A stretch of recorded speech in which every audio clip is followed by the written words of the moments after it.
한마디로 말해서 김용민. 네, 오늘은 아랍에미리트 원전 관련 논란에 대해서 말씀드리겠습니다. 김성애 보좌관의 답정너. 김용민. 오늘은 노동자들이 기업의 문화를 어떻게 바꿀 수 있는지에 대해서 동아일보 사례를 중심으로 검토해 보겠습니다. 이완배 기자의 경제의 속살. 김용민. 오늘은 황순원의 학 함께 읽어보겠습니다. 정선태 교수의 오늘을 읽는 책. 김용민. 네, 오늘은 최근 보도되고 있는 국회 헌법개정특별위원회 자문위원회의 헌법 개정안 투안 중 언론 관련 부분에 대해서 말씀을 드리도록 하겠습니다. 정상근 기자의 오늘 미디어. 김용민. 김용민 브리핑. 잠시 후 시작합니다.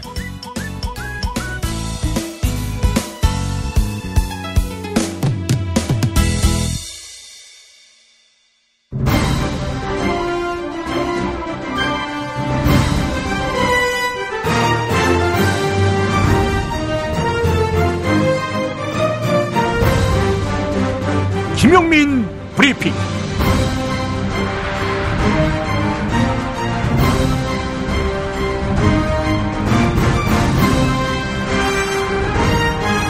(2018년 1월 4일) 목요일입니다. 북한이 평화적 제스처를 취하면 평화공세라고 표현합니다. 북한이 평화를 공세의 수단으로 사용한다는 말인데 북한을 전혀 믿어서는 안 된다는 속내가 깔려 있습니다. 이 관점을 가진 이들이 대북 제재가 먹혀서 지금 북한이 대화의 장으로 나온다고 주장합니다. 물론 근거는 없습니다. 사실 한국 수구보수 언론의 오랜 습관을 보면 북한을 논함에 있어 논리는 불필요합니다. 문재인 대통령이 취임한 이후 줄곧 대화의 문을 열어놓으며 진지한 소통을 북한에 요구했던 것, 이것을 원인으로 꼽을 수는 없는 걸까요? 이러면 문바가 되는 겁니까? 그러나 정권이 문재인이 아닌 박근혜나 이명박이 얼굴이었다면 평화의 메시지는 북한에 의해 페이크로 탄핵됐을 것입니다. 대화, 특히 남북 대화는 조건이 없어야 합니다. 그것이 남북 관계의 현실이자 숙명입니다. 모처럼 조성된 대화 무드를 깨기 위해 트럼프와 합작하는 한국의 수구보수 세력들, 제발 미국, 특히 미국의 군산 복합체의 이익을 대변하기보다는 민족의 이익을 한번 대변해 봄이 어떨까요? 스스로 민족지라고 불리는 신문들에게 하는 이야기입니다. 그 민족지할 때 민족은 한민족이 아니라 일본 민족이었나요? 여러분께 요청 하나 드리겠습니다. 문익환 목사가 살던 서울 강북구 인수봉로 통일의 집, 제가 가봤는데 강북구 주택가, 북한산을 끼고 있는 작은 집입니다. 그런데 이곳은 민족의 앞날을 고민하던 이들의 대화 장소였습니다. 문 목사께서 소천하고 부인 박용길 장로도 소천한 뒤 뜨시는 분들이 이곳을 문익환 통일의 집 박물관으로 조성하려 하고 있습니다. 같은 뜻을 가지신 분들, 통일의 묘목을 키운다는 마음으로 후원해 주시겠습니까? 지금 인터넷에서 문익환 통일의 집을 검색해 주세요. 그리고 후원 회원으로 함께 해주세요. 월 10,000원도 좋습니다. 여러분의 많은 참여 바라겠습니다. 오늘의 주요 뉴스 김보영 아나운서가 전합니다.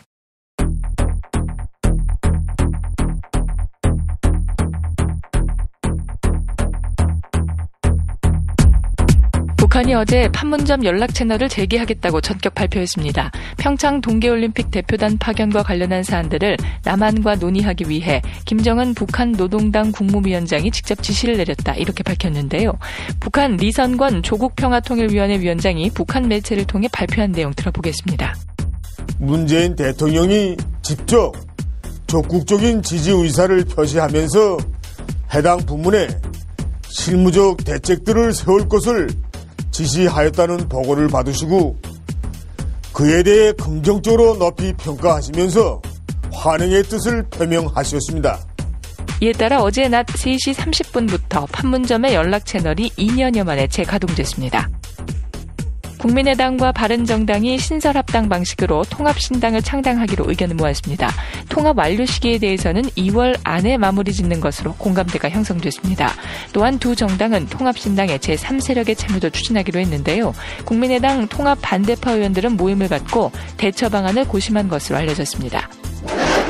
2018년이 되면서 최저임금이 시간당 7,530원으로 오르자 여러 사업장에서 노동 조건을 떨어뜨리고 있다. 이런 제보가 이어지고 있습니다. 상여금을 줄이거나 수당을 삭감하고 휴일을 없애는 것입니다. 최저임금법은 상여금이나 수당을 최저임금에 포함할 수 없도록 하고 최저임금을 이유로 종전의 임금 수준을 낮춰서는 안 된다. 이렇게 규정하고 있습니다. 또한 노동자의 동의 없이 취업규칙을 노동자에게 불리하게 변경하는 것은 근로기준법 위반입니다. 뇌물수수 혐의를 받고 있는 자유한국당 최경환 의원과 같은 당 이우현 의원이 구속됐습니다. 두 의원은 문재인 정부 출범 이후 구속된 첫 국회의원이 됐는데요. 법원은 이들의 범죄 혐의가 소명되고 증거인멸의 염려가 있다. 이렇게 영장 발부 사유를 설명했습니다. 최경환 의원은 2014년 국가정보원으로부터 특수활동비 1억 원을 받은 혐의를, 이우현 의원은 10억 원대 불법 정치자금과 뇌물을 수수한 혐의를 받고 있습니다.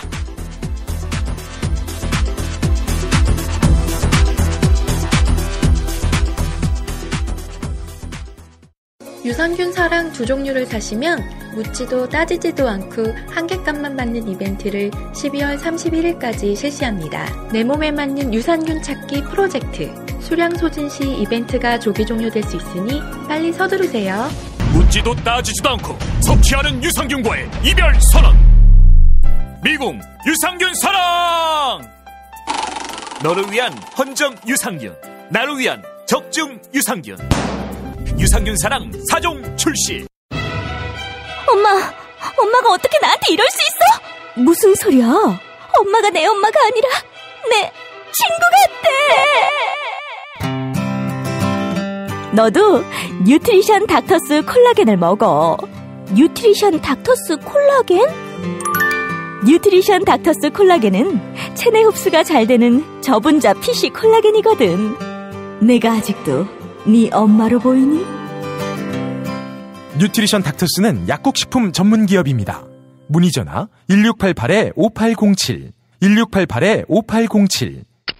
스페이드 퀴즈입니다. 돌잔치, 채순잔치, 가게홍보, 체육대회, 창사기념일. 정답! 기념품! 문제를 끝까지 들으셔야죠. 이럴 때 사용하는 판촉물이나 기념품, 답례품, 단체 선물 등을 취급하는 전문업체로서 국민을 위해 제대로 일하는 언론과 정당에 후원을 하는 판촉물 전문업체는 어디일까요? 정답! 네피알! 네? 어디라고요? 네피알! 네, 정답입니다. 판촉물이나 단체 선물이 필요할 때 이왕이면 우리 편 회사 네피아를 찾아주세요. 인터넷 검색창에 네피아를 치시거나 032-519-4800으로 전화주시면 친절하게 상담해드립니다. 그런데 상품은 뭔가요? 네피아를 가서 고르세요. 3만 가지가 넘는 물품이 있어요. 한글도 남보다 빨리 깨치고 참 똑똑했는데 갈수록 실력이 뒤처지는 것 같아 걱정이에요. 혹시 초등학교 교과서 본 적 있어요? 어려운 어휘가 너무 많아요. 학교에서는 어휘 개념을 하나하나 설명해줄 시간이 정말 부족하잖아요. 그럼 어떡하죠? 내 아이의 어휘만큼은 내가 책임져야죠. 어휘 공부의 정성.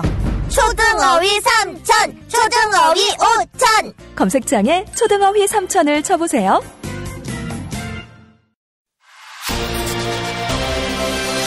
답은 이미 정해져 있으니 너는 대답만 해라고 하는 답정모. 아닌데. 답은 정치인데 너만 몰라. 이건데.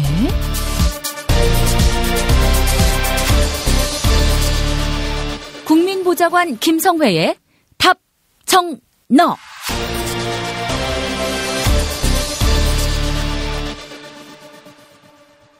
김성회 보좌관 만나겠습니다. 김 보좌관님. 네, 안녕하세요. 예. 어제 그 JTBC 뉴스룸 토론회 보셨습니까? 잠깐 틀었다가 껐습니다. 예. 아니, 보니까 옛날에 김성태 의원이 한국노총에 있을 때 머리띠를 두르고 비정규직 철폐 운동을 벌인 적이 있더라고요. 네, 노조 활동을 열심히 했었죠. 원래 진주공고 출신 노동자이기도 하고요. 진주공고 출신 노동자들이 뭐 특별한 분들이 계신가요? 그분 외에는 제가 따로 아는 분은 없습니다. 아, 예. 입지전적인 인물이고 어쨌거나 내부에서 정치적으로 잘해서 그 자리까지 올라간 사람이라. 그런데 어제 토론은 좀 민망하긴 했습니다. 예. 아니 뭐 저는 사실은 다른 것보다도 이분이 이제 자유한국당을 탈당해서 바른정당 갔다가 또 탈당해서 자유한국당으로 왔는데, 그런데 국회의원들 다수의 표를 받아서 원내대표가 됐단 말이죠. 야, 이거 보니까 이 사람 정치력이 보통이 아닌데? 막 그 생각이 들었었어요, 사실은. 예, 뭐 예전 구식 형님 정치에서는 뭐 굉장한 발군의 실력을 보이는 분이고, 비꼬는 의미는 아닙니다. 정말로 그 인간 사이의 관계 이런 것들을 만들고 하는 데서는 저도 뭐 옆에서 지켜본 적도 있고, 환노위에서 여당 간사의원을 하던 시절부터 쭉 뵀었는데 정치력이 상당하죠. 상당한데 이제 그것은 그것이고 명분 없는 토론을 하려니까 이제 뭐 말도 안 맞고 밀리고, 저는 한 번도 들은 적이 없어서 잘 모르는데 예. 그 무슨 아침 라디오 프로그램에 안민석 의원이랑 나오시는 게 있다고 하더라고요. 아, 그래요. 저 얼핏 얘기를 들었는데 뭐 너무나 그 잘 알려지지 않은 방송에서 하다 보니까 제가 기억에 없는데, 여하간 그 방송 진행자 그분도 뭐 김모 씨인데 그분이 원대한 그림을 그린 거다. 김성태를 키워서 이번에 터뜨리려고 써본 거다라는 우스갯소리를 보고 제가 예. 근데 어제는 마찬가지입니다. 본인들의 앞으로 계획이 있고 비전이 있으면 뭔가 얘기를 해보고 싸울 건덕지가 있는데 없는 얘기를 갖고 이제 어거지로 말을 만들어 내려다 보니까 토론이라기보다는 윽박지르는 형태로 가게 되고 주로 이제 자기 주장과 다르면 무조건 안 된다 얘기하고 뭐 국가기밀을 어디서 알았냐 뭐 이런. 국회의원이 국가기밀을 알지 그럼 누가 합니까?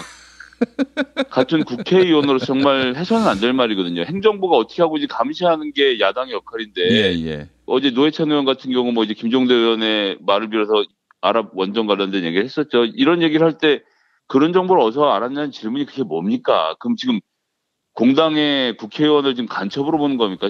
정말 그 대단히 실망스러운 모습이었습니다. 예.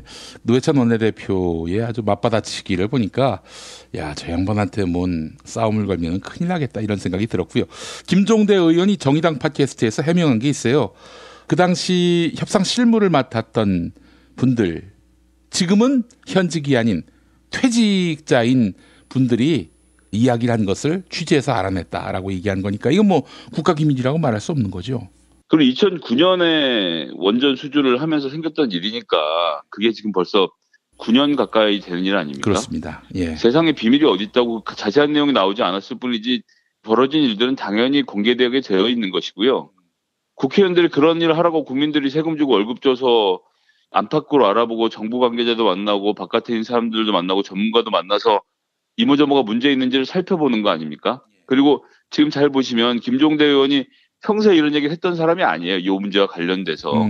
논란이 일어나니까 논란에 대해서 본인의 견해를 밝히는 것으로 했다는 거, 이거는 어떤 기밀을 들은 대로 어디 가서 배출을 하는 이런 기능이 아니라 쭉 상황을 파악하고 있다 적재적소에 필요한 시점에 본인이 아는 정보를 국민들에게 제공함으로써 국민들이 올바른 판단을 할 수 있도록 도운, 저는 아주 좋은 사례라고 봅니다. 예. 자, 이건 뭐 오늘 이렇게 서설을 하는 이유가 UAE 아랍에미리트 원전 관련해서 임종석 청와대 비서실장이 왜 아랍에미리트 가서 왕세자를 만났는지, 여기서부터 시작된 논란이 지금 뭐 일파만파 번지더니 MB가 출연하고요, 박근혜가 출연하고, 이게 사실은 단막극일 줄 알았는데 대하 드라마가 됐어요. 그렇습니다. 예. 시작하기 전에 모두에 드릴 말씀은 양국의 현안이고 외교 문제이기 때문에 사실 저희가 정보를 접근할 수 있는 통로들이 제한되어 있고 아는 내용이 있다고 하더라도 다 공개할 수 없는 이런 부분들이 있는 문제이기도 합니다. 그래서 이것이 논란이 되는 자체가 사실은 자유한국당이 통치행위, 그중에서 특히 외교 문제와 관련돼서는 손대지 않는 것이 기본 예의거든요. 예. 임종석 비서실장이 아랍에미리트 공화국에 가서 뇌물을 받았다라고 한다면 그런 문제를 까고 공격을 하는 건 뭐 저희는 충분히 있을 수 있는 일이라고 보지만 그런 게 아니지 않습니까? 예. 대통령 비서실장 자격으로 국빈을 가서 방문을 하고 왔으면 그것에 대해서 설명을 차분하게 들을 생각을 해야지 일단 판부터 깔아놓고 기자회견 던져놓고 아니라고 하니까 그럼 아님 말고 하고 또 들어가 있다 또 딴 얘기 하다가 점점 더 일이 커지는 것 같으니까 또 입을 다물고 있다. 입을 다문다고 뭐라 하니까 다시 나오고 이런 야당도 안 해봐서 그런지 너무 룰이 없다. 이런 말씀을 서서히 좀 드리고 싶고요. 예예. 일단 과거로 돌아가 보면 이제 2009년에 결국 원전을 수주하는 당시부터 뭔가 있었던 게 아니냐라는 얘기가 나왔던 것 아니겠습니까? 예, 그때 예. 21조짜리 원전을 수입하기로 하고 우리나라가 아랍에미리트 건너가서 원전을 지어주는 것까지 포함시켜서 원전을 땄습니다. 그리고 그 돈 역시도 우리나라에서 들려주는 걸로 해서 그런 사이에 이명박 대통령이 여러 가지 이면 계약을 하고 본인의 돈을 챙기려고 한 것이 아니냐는 의혹이 지금도 남아있는 상태이죠. 하지만 뭐 오늘 다룰 주제는 그건 아니니까요. 하여튼 그런 상태로 시작이 됐다가 최근에 이제 임종석 비서실장이 아랍에미리트를 방문하면서 김성태 의원 등이 뭔가 문제가 있다. 특히나 원전 수주 관련돼서 리베이트 문제를 뒤지다가 아랍에미리트 공화국에 강한 반발을 사서 그쪽의 왕세자 등이 반발을 하기 때문에 그것을 무마하기 위해서 갔다라고 일타를 던졌죠. 예. 던졌는데 이제 알고 보니까 그것이 그런 문제가 아니라는 것이 좀씩 드러나기 시작을 했고 그다음에 이제 결정적으로는 지금까지 나온 얘기들을 쭉 종합해 보면은 결국 아랍에미리트의 21조짜리 원전을 납품을 하면서 그럼 우리가 너네들 군사 문제를 좀 도와줄게 이런 얘기를 했던 것으로 보입니다. 그리고 이제 이것이 이면 합의로 들어가 있었던 것이고 김종대 의원의 주장에 따르면 아랍에미리트는 어쨌거나 군사와 관련돼서 자기들 도와줬으면 좋겠다라고 하면서 상호 방위 조약 수준으로 요구를 했던 것이고 근데 우리나라가 이제 상호 방위 조약을 맺고 있는 것은 미국 딱 한 나라거든요. 예. 그게 안 된다고 하니까 그러면 협정으로라도 트리티라도 해달라라고 요구를 했다. 그것도 안 돼서 양해각서를 체결을 했다. 소위 이제 MOU를 체결을 했다고 한 것이고 MOU의 정확한 제목은 아직도 공개가 되지 않고 있습니다. 뭐 취재를 여러 방면에서 하고 있지만 관련됐던 담당자들이 그 부분에 대해서 입은 다물고 있어서 어쨌거나 이면 계약을 했고 그 이면 계약의 내용이 군사와 관련된 내용이었다까지가 확인이 된 거죠. 그러고 나서 박근혜 정부 초기에 이제 MOU가 됐는데 박근혜 정부는 이 문제에 이렇게 힘을 빼고 싶지 않았던 거예요. 게다가 그 이명박의 꼬투리를 잡으려고 원전 리베이트에 대해서 조사를 사실 했던 것이 박근혜 정부였던 거죠.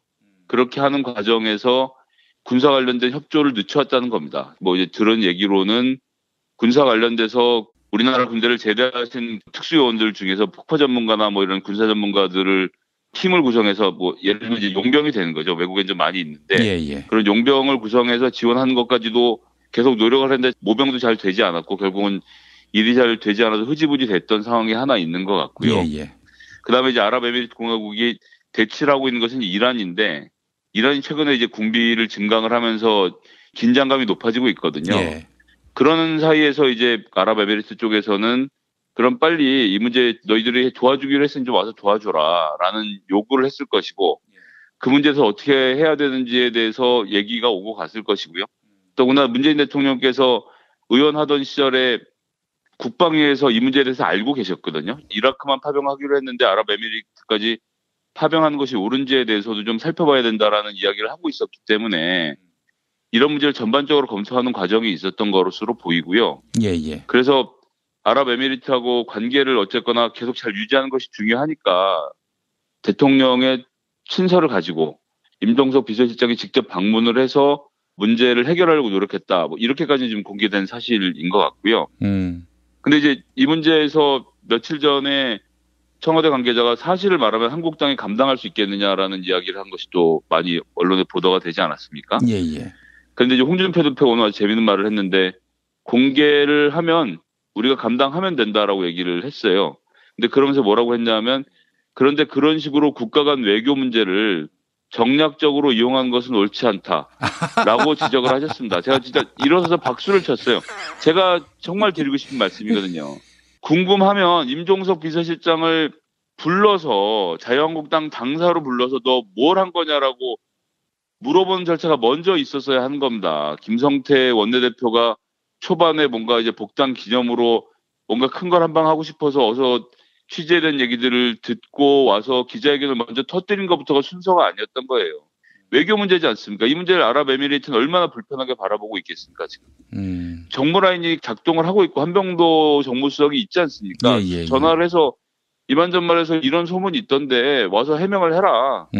직접 와서 얘기를 듣고 싶다라고 요청을 하고 그런 것들이 안 되면 요청을 했으나 거부당했다라고 먼저 선제적으로 공격을 하고 나갔으면 됐죠. 예. 근데 뭐 이 앞뒤를 다 자르고 해명 당사자 얘기는 듣지도 않은 채 말을 이렇게 했다는 것. 그리고 이것이 외교 문제인데 청와대가 그럼 A부터 Z까지를 다 깝니까? 외국과의 관계라는 것이 있는데 그래서 임종석 실장도 전부 다 말을 할 수 없었기 때문에 말꼬리를 흐린 걸 가지고 말꼬리를 잡아서 뭔가 감추고 있는 거 아니냐. 감추고 있죠. 외국과 외교 문제인데 어떻게 감추지 않고 일을 합니까? 만약에 정권이 저쪽 당에게 있었다면은 아마 지금 저들은 청와대가 얘기하는 논리대로 얘기할걸요 아마? 마찬가지로 집권을 한 사람 당연히 그렇게 하는데 보통 야당에서 외교 문제와 관련돼서 이렇게 집요하게 질문하지 않거든요. 상대방이 임종석 비서실장이었고 정치적으로 힘을 갖고 있는 사람이었기 때문에 혹시나 이 사람이 지방자치선거에 나오면 어떻게 할까 초장에 때려야지라는 급한 마음에 저지른 실수라고 저는 봅니다. 지금 현재는 어쨌거나 대통령 비서실장으로서 역할을 하고 있는 것이고 대통령의 친서를 전달하고 외교 활동을 하러 간 것이면 그 정도에서 입을 다물었었어야죠. 그래서 저는 이 얘기 흘러가는 것에 뭐 며칠 있으면 결론이 날 거라고 생각을 하는 게 공개가 이미 됐지만 칼둔 칼리파 알무바라크 에미레이트 아부다비 행정청장이 다음 주 후반에 한국을 찾기로 되었다는 겁니다. 칼둔 청장이 한국을 방문하면 이런 언론의 궁금한 점에 대해서 아랍에서 공개할 수 있는 범위만큼을 정해서 공개를 할 거거든요. 이 얘기는 무슨 얘기냐면 아랍에미레이트와 우리나라 사이에 관계가 공고하다는 것을 한편 보여주는 것이고요. 왜 이 타이밍이 오겠습니까? 한국에서도 문제가 되니까 부탁을 했겠죠. 이러저러하니 와서 좀 직접 해명을 하고 도와달라는 부탁을 받았을 것이고 흔쾌히 응한 것으로 봐서는 저는 양국 간의 신뢰관계에는 문제가 없다고 보고 이 문제에 대해서 해명을 하는 수순으로 넘어갈 텐데요. 지금 자유한국당은 야당으로서 역할 열심히 하시는 건 좋은데 좀 알아보고 공부를 하고 했으면 좋겠다. 국방의 전문가들하고 먼저 상의를 하고 어떤 일이 있었는지를 살펴봐야지. 김종대 의원만큼도 살펴보지 않고 어디서 주워들은 얘기를 가지고 자꾸 얘기를 하는 것은 이거는 저는 정치적 도의가 아니라고 생각을 합니다. 근데 지금 MB가 또 나왔단 말이죠. 이 MB는 뭐 아랍에미리트 원전 건설과 관련해서 이면 계약은 없었다 이렇게 얘기하고 있지만 이걸 믿는 사람은 아무도 없는 것 같아요. 이민개혁이 있었다고 이미 취재가 다 돼서 보도가 되고 있는데 계약서를 쓴 사람들이 그렇다고 하는데 본인이 몰랐다고 하는 것은 특유의 뻔뻔함을 보여주는 거죠. 그러면서 청와대 쪽에서 나온 얘기가 이게 다 공개됐을 때 자유한국당이 감당할 수 있겠는가라는 이야기가 나왔어요. 이거는 다시 얘기해서 이명박 박근혜 정부 때의 합의 이것이 들춰질 경우 너희들한테 그야말로 부메랑이 될 것이다 라는 이야기 아니겠습니까? 그렇게도 합니다만 기본적으로는 이것이 외교 관계이기 때문에 일본하고의 맺었던 이면 합의는 우리나라의 위할머 할머니들을 능욕하는 합의였기 때문에 이것은 공개를 해서라도 바로잡아야 했던 문제지만 문재인 정부가 적폐청산을 한다면서 전 정부가 했던 모든 외교 협약을 파기하려고 하는 것이 아닙니다. 그렇기 때문에 아랍에미리트와 관계를 공고히 하는 것이 또 저에게 필요한 거 아니겠습니까? 저는 그런 문제가 있어서 이면 합의를 공개하는 방식으로 하진 않을 거라고 보고요. 근데 이면 합의란 당사자인 자유한국당이 자꾸 공개를 하라고 하니까 이건 정말 화가 나지 않을 수 없는 거죠. 자기들 계약서 써놓고 왜 계약서 공개 안 하냐 근데 쓴 사람도 거기 있을 거 아닙니까? 본인이 와서 그 내용 얘기하면 될 텐데 왜 안 하는지 모르겠어요. 그래서 이제 김종대 의원 말로도 아니 자기들의 비리를 드러내달라고 몸부림을 치는 모습을 보면서 지금 뭐 하는 짓인지 모르겠다고 그렇게 얘기하더라고요. 네, 정말 후한무치의 끝이죠. 본인들이 한 일을 본인들이 쓴 계약서를 왜 우리한테 공개하라고 하는지를 알 수 없고요. 정말 그렇게 공개하고 싶으면 본인들이 찾아서 공개하면 될 텐데 지금 찾아보면 아마 있을 거거든요. 가지고 있는 사람이. 전 그렇게 좀 해결을 하셨으면 좋겠다라고 조언드리고 싶습니다. 뭐 시간은 절대로 자유한국당 편이 아닌데 참 이거 이렇게 똥볼을 차는 모습을 보면서 김성태 의원 참 대단한 분으로 봤는데 그렇게 대단하게 볼 필요는 없겠구나 하는 그런 생각도 해봤습니다. 임종석 비서실장의 중동 방문 당시에 누군가 취재를 해서 기자 하나가 귀뜸을 해줬을 거예요. 그러면 정상적인 국회의원이라고 하면 국방위원장도 더군다나 그 자유한국당이 하고 있고 국방위원장이나 국방과 관련돼서 잘 아는 사람 불러다가 전후 사정이 어떤지를 먼저 물어보고 아, 이건 우리가 까도 되겠다 싶으면 깠어야 되는 건데 내일 아침에 뉴스에 나온다고 하니 오늘 일단 내가 발표를 해야 되겠구나 싶은 생각에 지른 거죠. 네, 뭐 저의 짐작입니다만 기존의 이런 패턴으로 봤을 때는 제 짐작이 크게 틀리지 않을 겁니다. 알겠습니다. 검증을 기자가 했다고 생각하고 일단 까놓고 봤는데 뭔가 이상해지니까 나중에 좀 더 알아보겠다는, 정치인 중에 가장 이상한 워딩이 폭로한 다음에 좀 더 알아보겠다는 겁니다. 원래 폭로라는 거는요, 최소한 5단계는 준비해 놓고 1탄을 까고 1탄에 대해서 반응이 왔을 때 2탄을 까고 거기에 대해서 반박해서 3탄을 까고 상대방을 무력화시키는 거거든요. 예. 근데 1탄을 까놓고 저쪽에서 공격을 하려고 그러니까 잠깐 아직 2탄이 준비 안 돼서 얘기를 하는 것은 이건 정말 부끄러운 일이죠. 이건 그냥 남들보다 먼저 언론에 한 줄 나오고 싶어하는 정치의 속성에 너무 무책임하게 한 발표가 아닌가라고 생각합니다. 예. 김성태 의원 어제 토론회에서 백미는 이거였습니다. 당신 정보가 어디 있냐. 뭐 예를 들면 청와대가 원전 관련해서 저쪽이 불편해해서 부랴부랴 가서 달랬다. 그렇게 얘기했는데 뭐 근거가 있냐라고 유시민 작가가 물어보니까 자기가 정보가 많다. 자기가 과거 중동에서 노동자로 일한 적이 있다. 네네. 그래서 제가 말씀을 아까 불어 처음에 진주공고 출신을 말씀드린 게 노동자로서 중동을 가본 경험이 있다는 것. 아니 근데 아랍에미리트에서 난 근무한 줄 알았더니 보니까 사우디아라비아에서 있었더라고요.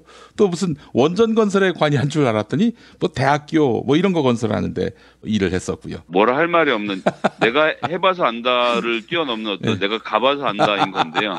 예. 그런 식으로 따지면 제가 미국 좀 살았으니까 내년 미국 정치 전망도 할 수 있어야 되는 판이 되지 않나. 할 수 있죠. 그거는 할 수 있지. 근데 이제 문제는 뭐냐면은, 이를테면은 미국의 군사 보안 문제와 관련해서 그 얘기하기는 좀 한계가 있는 거 아니에요. 그것도 아니고.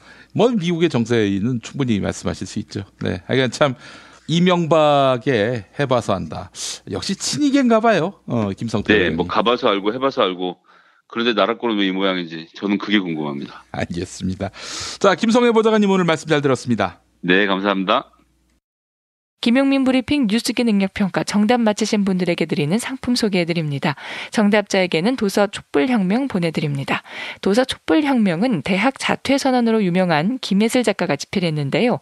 지난 겨울 온 국민이 함께 빛으로 쓴 역사인 촛불혁명, 이 모든 과정을 집대성한 도서 촛불혁명이 발간됐습니다. 도서 출판 느린 걸음에서 협찬해 주셨습니다. 다른 정답자에게는 애주가 될 핫 아이템 술친굼 한 박스 선물해드립니다. 포털 사이트에서 술친굼을 검색해주세요. 금요일 정답자 가운데 한 분에게 남도 먹거리에서 협찬하는 식품 꾸러미 상품 보내드립니다. 인터넷 주소창에 남도먹거리.kr을 입력해주세요. 금요일 정답자 가운데 다른 한 분에게는 골반 보정 속옷 바디로직 리포머 팬츠 보내드립니다. 포털 사이트에서 바디로직을 찾아주세요. 금요일 정답자 가운데 다른 한 분에게는 머문빌리지 이용권 격주로 보내드립니다. 총 3,000평에 대지어 건물 2동을 오직 한 팀에게만 서비스합니다. 애청자 여러분의 성원에 힘입어서 일요일과 평일 가격을 대폭 낮춘 머문빌리지 할인 행사를 진행하고 있습니다. 포털 사이트에서 머문빌리지를 찾아주세요. 클로징 사연에서 소개된 분에게는 별을 따다 구운 과자에서 만든 강릉 두부도넛 선물해드립니다. 주문 전화 033-646-2668, 인터넷 주문 베이킹파머.co.kr입니다. 팟빵 게시판에 사연과 함께 이메일 주소를 올려주세요. 김용민 브리핑 뉴스 듣기 능력 평가, 오늘도 많은 참여 부탁드립니다. 태초에 하나님이 술친굼을 창조하셨습니다. 어쩐지 하나님이 술만 내리실 리가 없습니다. 자, 오늘 달릴 건데 군뱅이 챙겼지? 맞다, 군뱅이. 야, 내가 한 포 준다. 이거 귀한 거니까 꼭 갚아. 술친굼 먹으면 술자리에서 완전 날아다니잖아. 음주 생활의 퀄리티가 달라진다니까. 술친굼만 있으면 걱정 없어.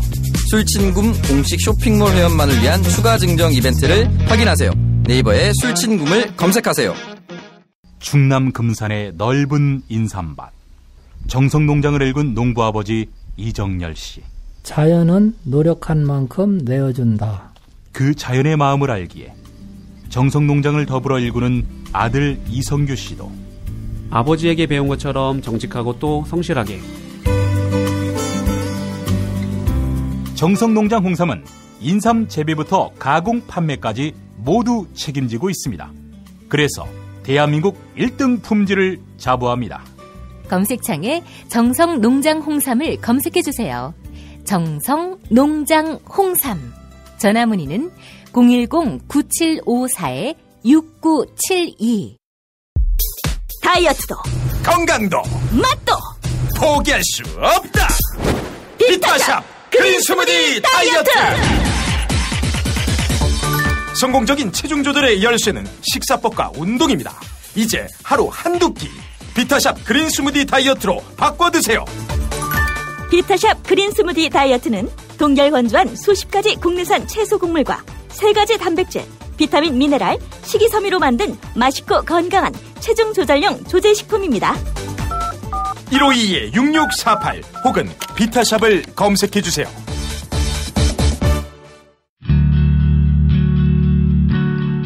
우리는 좌절의 시간을 이겨냈습니다. 우리는 부끄럽지 않은 시간을 만들어냈습니다. 우리는 추운 겨울 차 한 잔을 마실 수 있는 여유를 만들어냈습니다. 새싹당 콩차, 우리 같이 한잔 하시죠. 고마운 분들에게 참 좋은 선물 새싹당 콩차.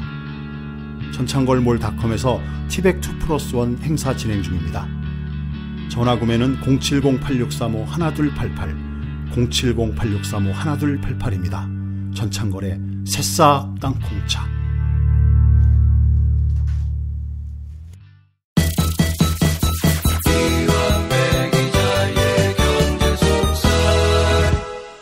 민중의 소리 이완배 기자 만나겠습니다. 이완배 기자님. 네, 안녕하십니까. 네. 영화 1987 아직 안 보셨습니까? 네, 이번 주말에 꼭 보겠습니다. 저희 아들은 보고 왔는데 예. 너무 재밌었다 그러더라고요. 네, 그래서 저한테 자꾸 물어보길래 제가 답이 궁해서. 예. 뭘 물어보던가요? 네, 그냥 뭐 그 시절 상황, 그리고 진짜 그랬느냐, 사람이 저렇게 죽었느냐, 그걸 저렇게 감췄느냐, 기자들이 그렇게 멋있는 직업이냐, 뭐 이런 걸 계속 물어보더라고요. 이거에 대해서 뭐라고 좀 얘기하실 수 있지 않나요? 근데 제가 1987년이면 고등학교 때여서 예, 그냥 제가 알고 있는 이런저런 얘기 짧게 해줬는데 현실감 있게 이야기를 해주지는 못했었던 것 같습니다. 그렇군요. 아니 뭐 저도 그때는 중학교 때여서 뭐 아는 게 많지 않았습니다만은 집 근처에 한양대학교가 있어서 어마어마한 최루가스 그 경험을 또 잊질 못합니다. 네, 저는 그 경험을 못했던 게요. 대학교가 주변에 없었어요. 저는 강남 쪽에서 학교를 다녀서. 아이고. 네, 그리고 그 시절의 분위기가 데모하는 사람들은 다 빨갱이 이런 교육을 저는 받고 자랄 때여서. 네, 87년 투쟁을 제가 현실적으로 마음에 와닿게 느끼지는 못했습니다. 다 대학교 가서 저는 생각이 많이 바뀌었죠. 그러세요, 선배님? 네. 고등학교 때부터 반골이신 줄 알았는데. 전혀 아니었습니다. 네. 그렇군요. 제도권 교육에 충실한. 완전히 거기에 매몰돼 있었던 사람이었습니다.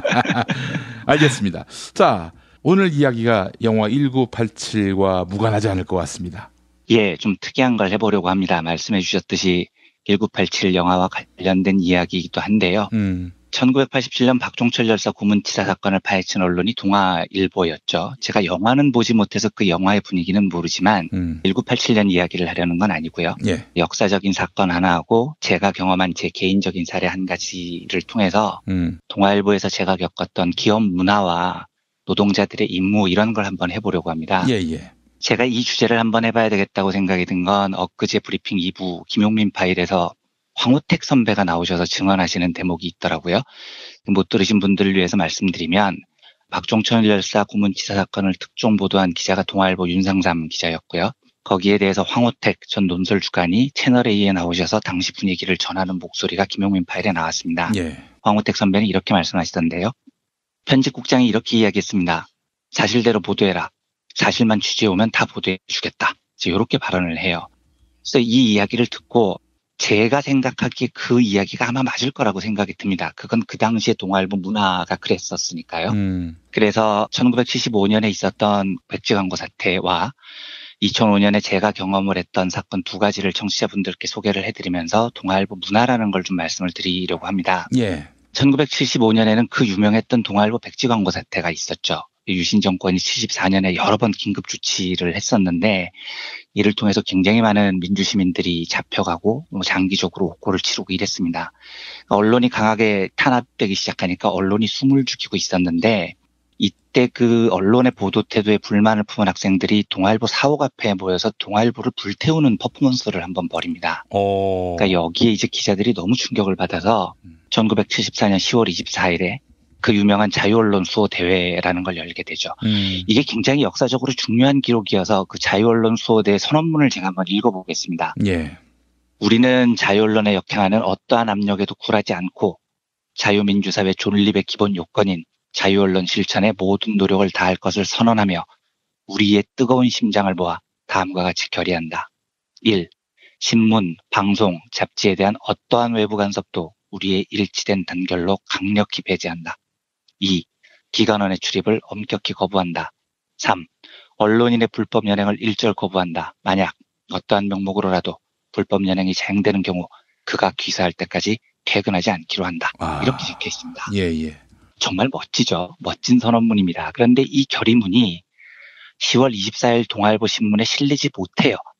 왜 못 실리냐면 경영진이 실는 걸 반대를 한 겁니다. 제가 지금도 쭉 말씀드리려는 건 동아일보가 가져왔던 역사의 중요한 변곡점 사건들은 기자들이 만들어 오고 경영진이 방해를 했었던 겁니다. 예, 계속 늘 그래 왔었어요. 예.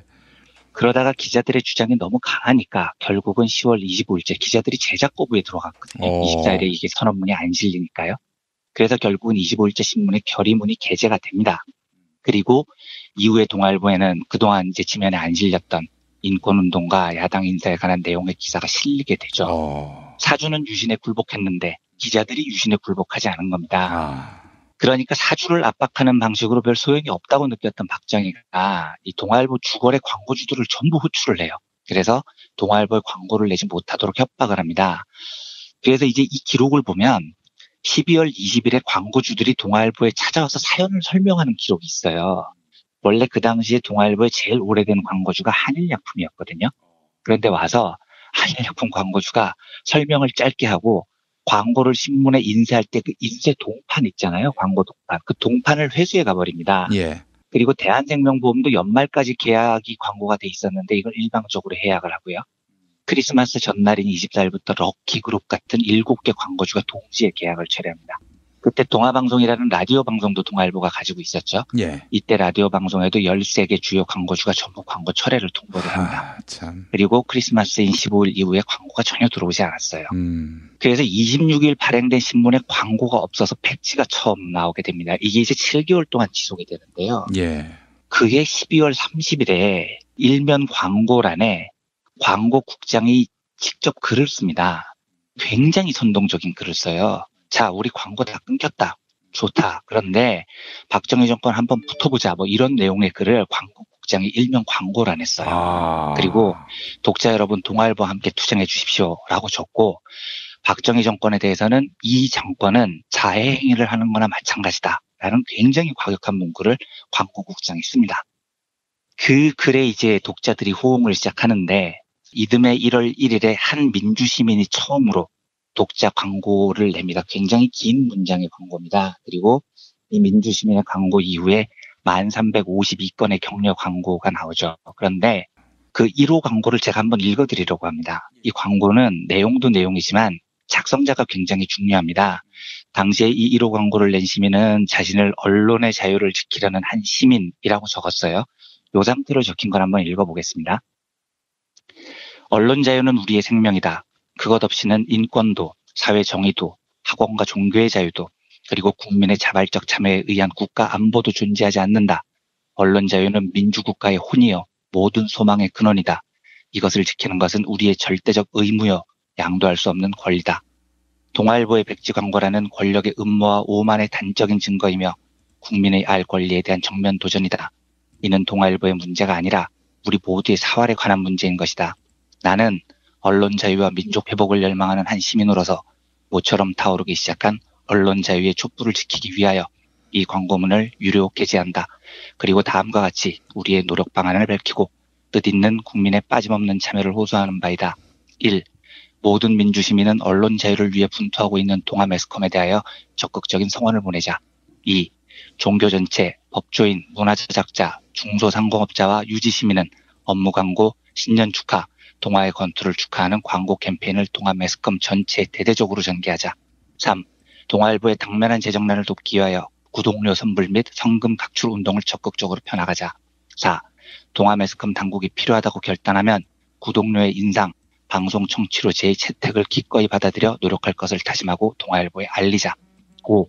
앞으로 어떤 기관이라도 이와 같은 시련을 겪을 때는 똑같은 방법으로 노력할 것을 모든 언론기관에 전화, 편지 등으로 알리고 언론 자유를 위해 분개하도록 촉구하자. 이렇게 적었습니다. 짧지만 굉장히 선동적이고 멋진 문구죠. 그런데 이 광고를 실은 주인공이에요. 1호 유료 광고의 주인공이요. 놀랍게도 김대중 전 대통령이었습니다. 예, 이 광고 당시에는 언론의 자유를 지키려는 한 시민으로 적었지만 이게 이제 그 12월 30일에 경문에 가까운 광고문을 실었던 김인호 광고국장이 나중에 미디어오늘하고 기자하고 만나서 인터뷰를 하면서 이걸 밝혀요. 격려 광고를 모집 공고를 낸 다음에 과연 광고가 들어올까 굉장히 고민을 했는데 12월 31일 오전 10시에 어떤 사람이 와서 김대중 선생의 심부름이다 하면서 친필 광고 문안하고 광고료를 내고 갔다는 거예요. 그래서 그걸 75년 신년호에 게재했다는 거죠. 그 김인호 국장 말로는 이게 이제 김대중 대통령의 광고인 줄 알고 있었지만 이름을 밝히면 청와대에서 난리가 날 거고, 그렇죠. 광고를 게재한 사람, 즉 김대중 중재에 대해서 피해가 갈 것을 우려해서 누군지 알리지 않았다라고 이제 밝히는데요. 그날 그 광고를 들고 온 사람이 김옥두 비서관이었다고 해요. 아, 김옥두 의원, 예. 네, 그러니까 그 당시에 김대중 대통령은 도쿄 납치 사건 이후에 가택연금 상태였다고 합니다. 네. 그런데 동아일보의 투쟁을 응원하기 위해서 그 광고를 보냈던 겁니다. 그 광고문을 시작으로 이 사태가 정말로 10,000건이 넘는 독자들의 이 찬란한 광고문으로 꽉 찹니다. 제가 그걸 읽어보면 언론인의 한 사람으로서 눈물이 날 정도예요. 딱 3글자 적혀 있는 것도 있습니다. 오, 자유 이렇게 적혀 있는 광고도 있어요. 이름만 실린 광고도 있고요. 동아 당신만이 우리의 희망이다. 이런 광고 문건들이 10,000건이 넘게 이렇게 쭉 실려옵니다. 이걸 과연 동아일보 경영진이 자랑스럽게 이야기할 수 있느냐는 건 전혀 다른 문제예요. 왜냐하면 이 광고 사태가 어떻게 마무리가 되냐면 1975년 3월 8일에요. 동아일보 경영진이 유신 정권에 굴복을 합니다. 그리고 경비절감 명목으로 심의실 같은 4개 부서를 폐지를 하고요. 기자들을 해고하기 시작을 해요. 이날 하루만 18명이 해고가 됩니다. 그리고 그 이튿날 2명의 편집 기자가 해고가 되죠. 이러니까 기자들이 편집국에 모여서 항의 성명문을 발표하고 속칭 데모를 하기 시작을 합니다. 예. 그 당시 편집국장이었던 송건호 국장도 기자 대량 해고에 항의를 하면서 사표를 내고요. 그런데 이걸 어떻게 마무리를 짓냐면 구사대라고 불러야 되나요? 그러니까 동아일보 경영진이 폭력배를 동원을 해요. 기무사나 정보부가 아니라 사측에서요? 그렇습니다. 그래서 농성 중이던 기자 130여 명을 무조건 편집국 밖으로 폭행으로 쫓아내버리는 겁니다. 그러니까 이게 참 있을 수가 없는 일이었던 거죠. 그리고 그 계속해서 해고가 이어져서 결국은 나중에는 동아일보가 이렇게 무기정직하고 뭐 해고하고 한 다음에 어떤 문구까지 내세우냐면 3월 31일까지 복귀하지 않는 기자 전원 해고 이런 경고문까지 내봤습니다. 그래서 이 7개월 동안 이어졌던 동아일보 광고 해약 사태가 결국은 대량 해고 사태로 마무리가 되죠. 이 역사적인 백지 광고 사태, 동아투이 사태로 이어졌던 이 사태를 동아일보 사주들은 과연 자기들의 역사라고 말할 수 있겠습니까? 제가 이제 계속해서 말씀드리지만 그건 기자들의 역사였고요. 기자들의 역사를 사주가 계속 방해를 해왔던 역사였던 겁니다.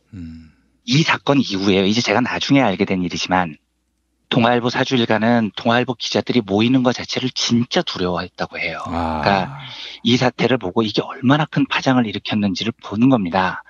그래서 1987년 동아일보가 박종천 열사 고문치 사건을 특종 보도할 수 있었던 것도 저는 기자들이 주장을 하면 편집국에서는 그걸 받아들일 수밖에 없는 분위기, 기자들의 뜻을 존중해주는 분위기가 있었기 때문이라고 저는 믿고요.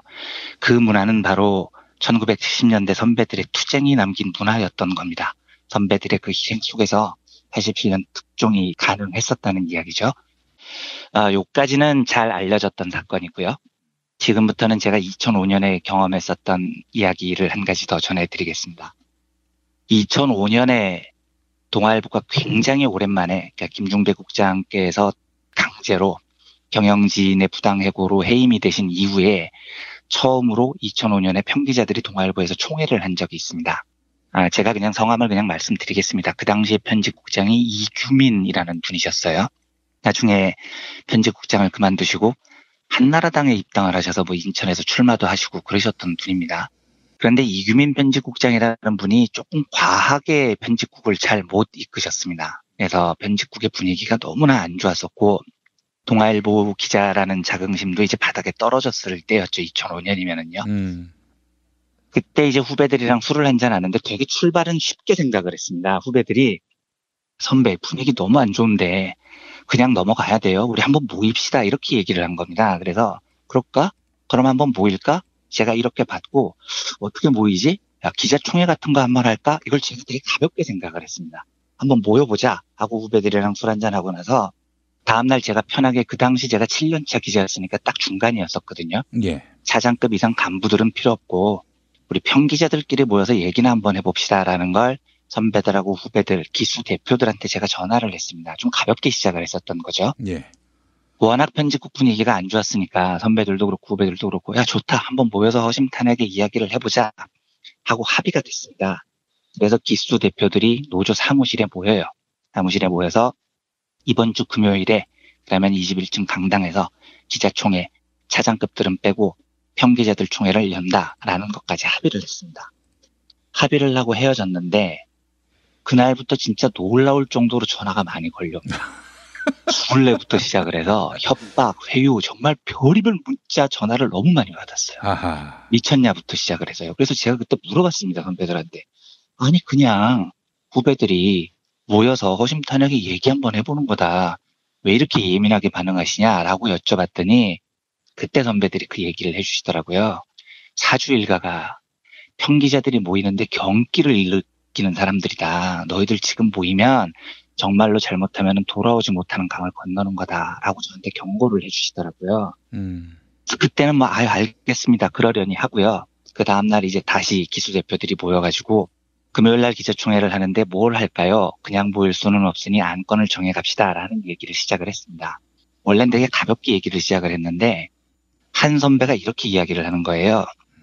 야, 이규민 국장이 지난번에 편집국장 될 때 우리 부에 와서는 이렇게까지 이야기를 한 적이 있었다. 나는 개혁주의자고 동아일보 편집국을 바꿔나갈 거기 때문에 1년 정도 지나면 중간 평가를 받을 용의가 있다. 이렇게 얘기를 하셨다. 이렇게 말을 하더라고요. 갑자기 그 얘기를 듣는 순간 눈이 번쩍 뜨이면서요. 진짜요? 여러 부서에 확인을 해보니까 이규민 국장이 그 얘기를 여러 군데서 하고 다니셨더라고요. 땡큐 이걸로 합시다 해서 기자총회 주제를 이걸로 잡기로 했습니다. 그러니까 이규민 국장에 대한 재신임 투표, 본인이 편집국장이 될 때 공약을 했으니 우리 기자들이 모여서 재신임 투표를 할 것인지 말 것인지를 결정하는 기자총회를 하자. 이렇게 의견을 모은 거예요. 그러니까 이제 요지가 딱 잡힌 거죠. 아, 요걸로 하면 되겠다 생각을 하고 기쁜 마음으로 이제 헤어지기 전에 선배들이 이렇게 얘기를 합니다. 야, 그러면 금요일 날 모일 때 뭔가 우리는 이거에 대해서 토론을 할 겁니다라는 주제를 A4 용지에라도 적어서 기자들한테 나눠줘야 되지 않겠냐. 그러시죠. 뭐 써서 나누겠습니다. 제가 쓰겠습니다. 라고 했더니 선배들이 이렇게 얘기를 하는 거예요. 야, 그걸 네가 쓰면 네가 주도자처럼 보이고 나중에 책임을 다 물 수가 있으니까 그렇게 하지 말고 우리 내일 다시 모여서 한 사람씩 돌아가면서 기수 대표가 한 단어씩 치자. 이런 아이디어가 나왔어요. 그러니까 이제 오늘 기자총회의 주제는 편집국장 재신임 투표에 대한 찬반 가결 표결입니다. 이 한 문장을 전체 기수 대표가 돌아가면서 한 단어씩 쓰자는 겁니다. 이게 되게 웃기잖아요. 그냥 한 문장을 아무나 쓰면 되는데. 근데 왜 그런 말까지 나왔냐면 그 당시에 동아일보는 정말로 감시가 심했습니다. 기자들이 무슨 짓을 하는지 간부들이 계속 감시를 했고 위에 보고를 했었고요. 그래서 선배들 딴에는 그걸 쓰는 사람이 너무 부담이 크니까 그 후배의 부담을 덜어주기 위해서 그 짐을 나눠지자는 거였습니다.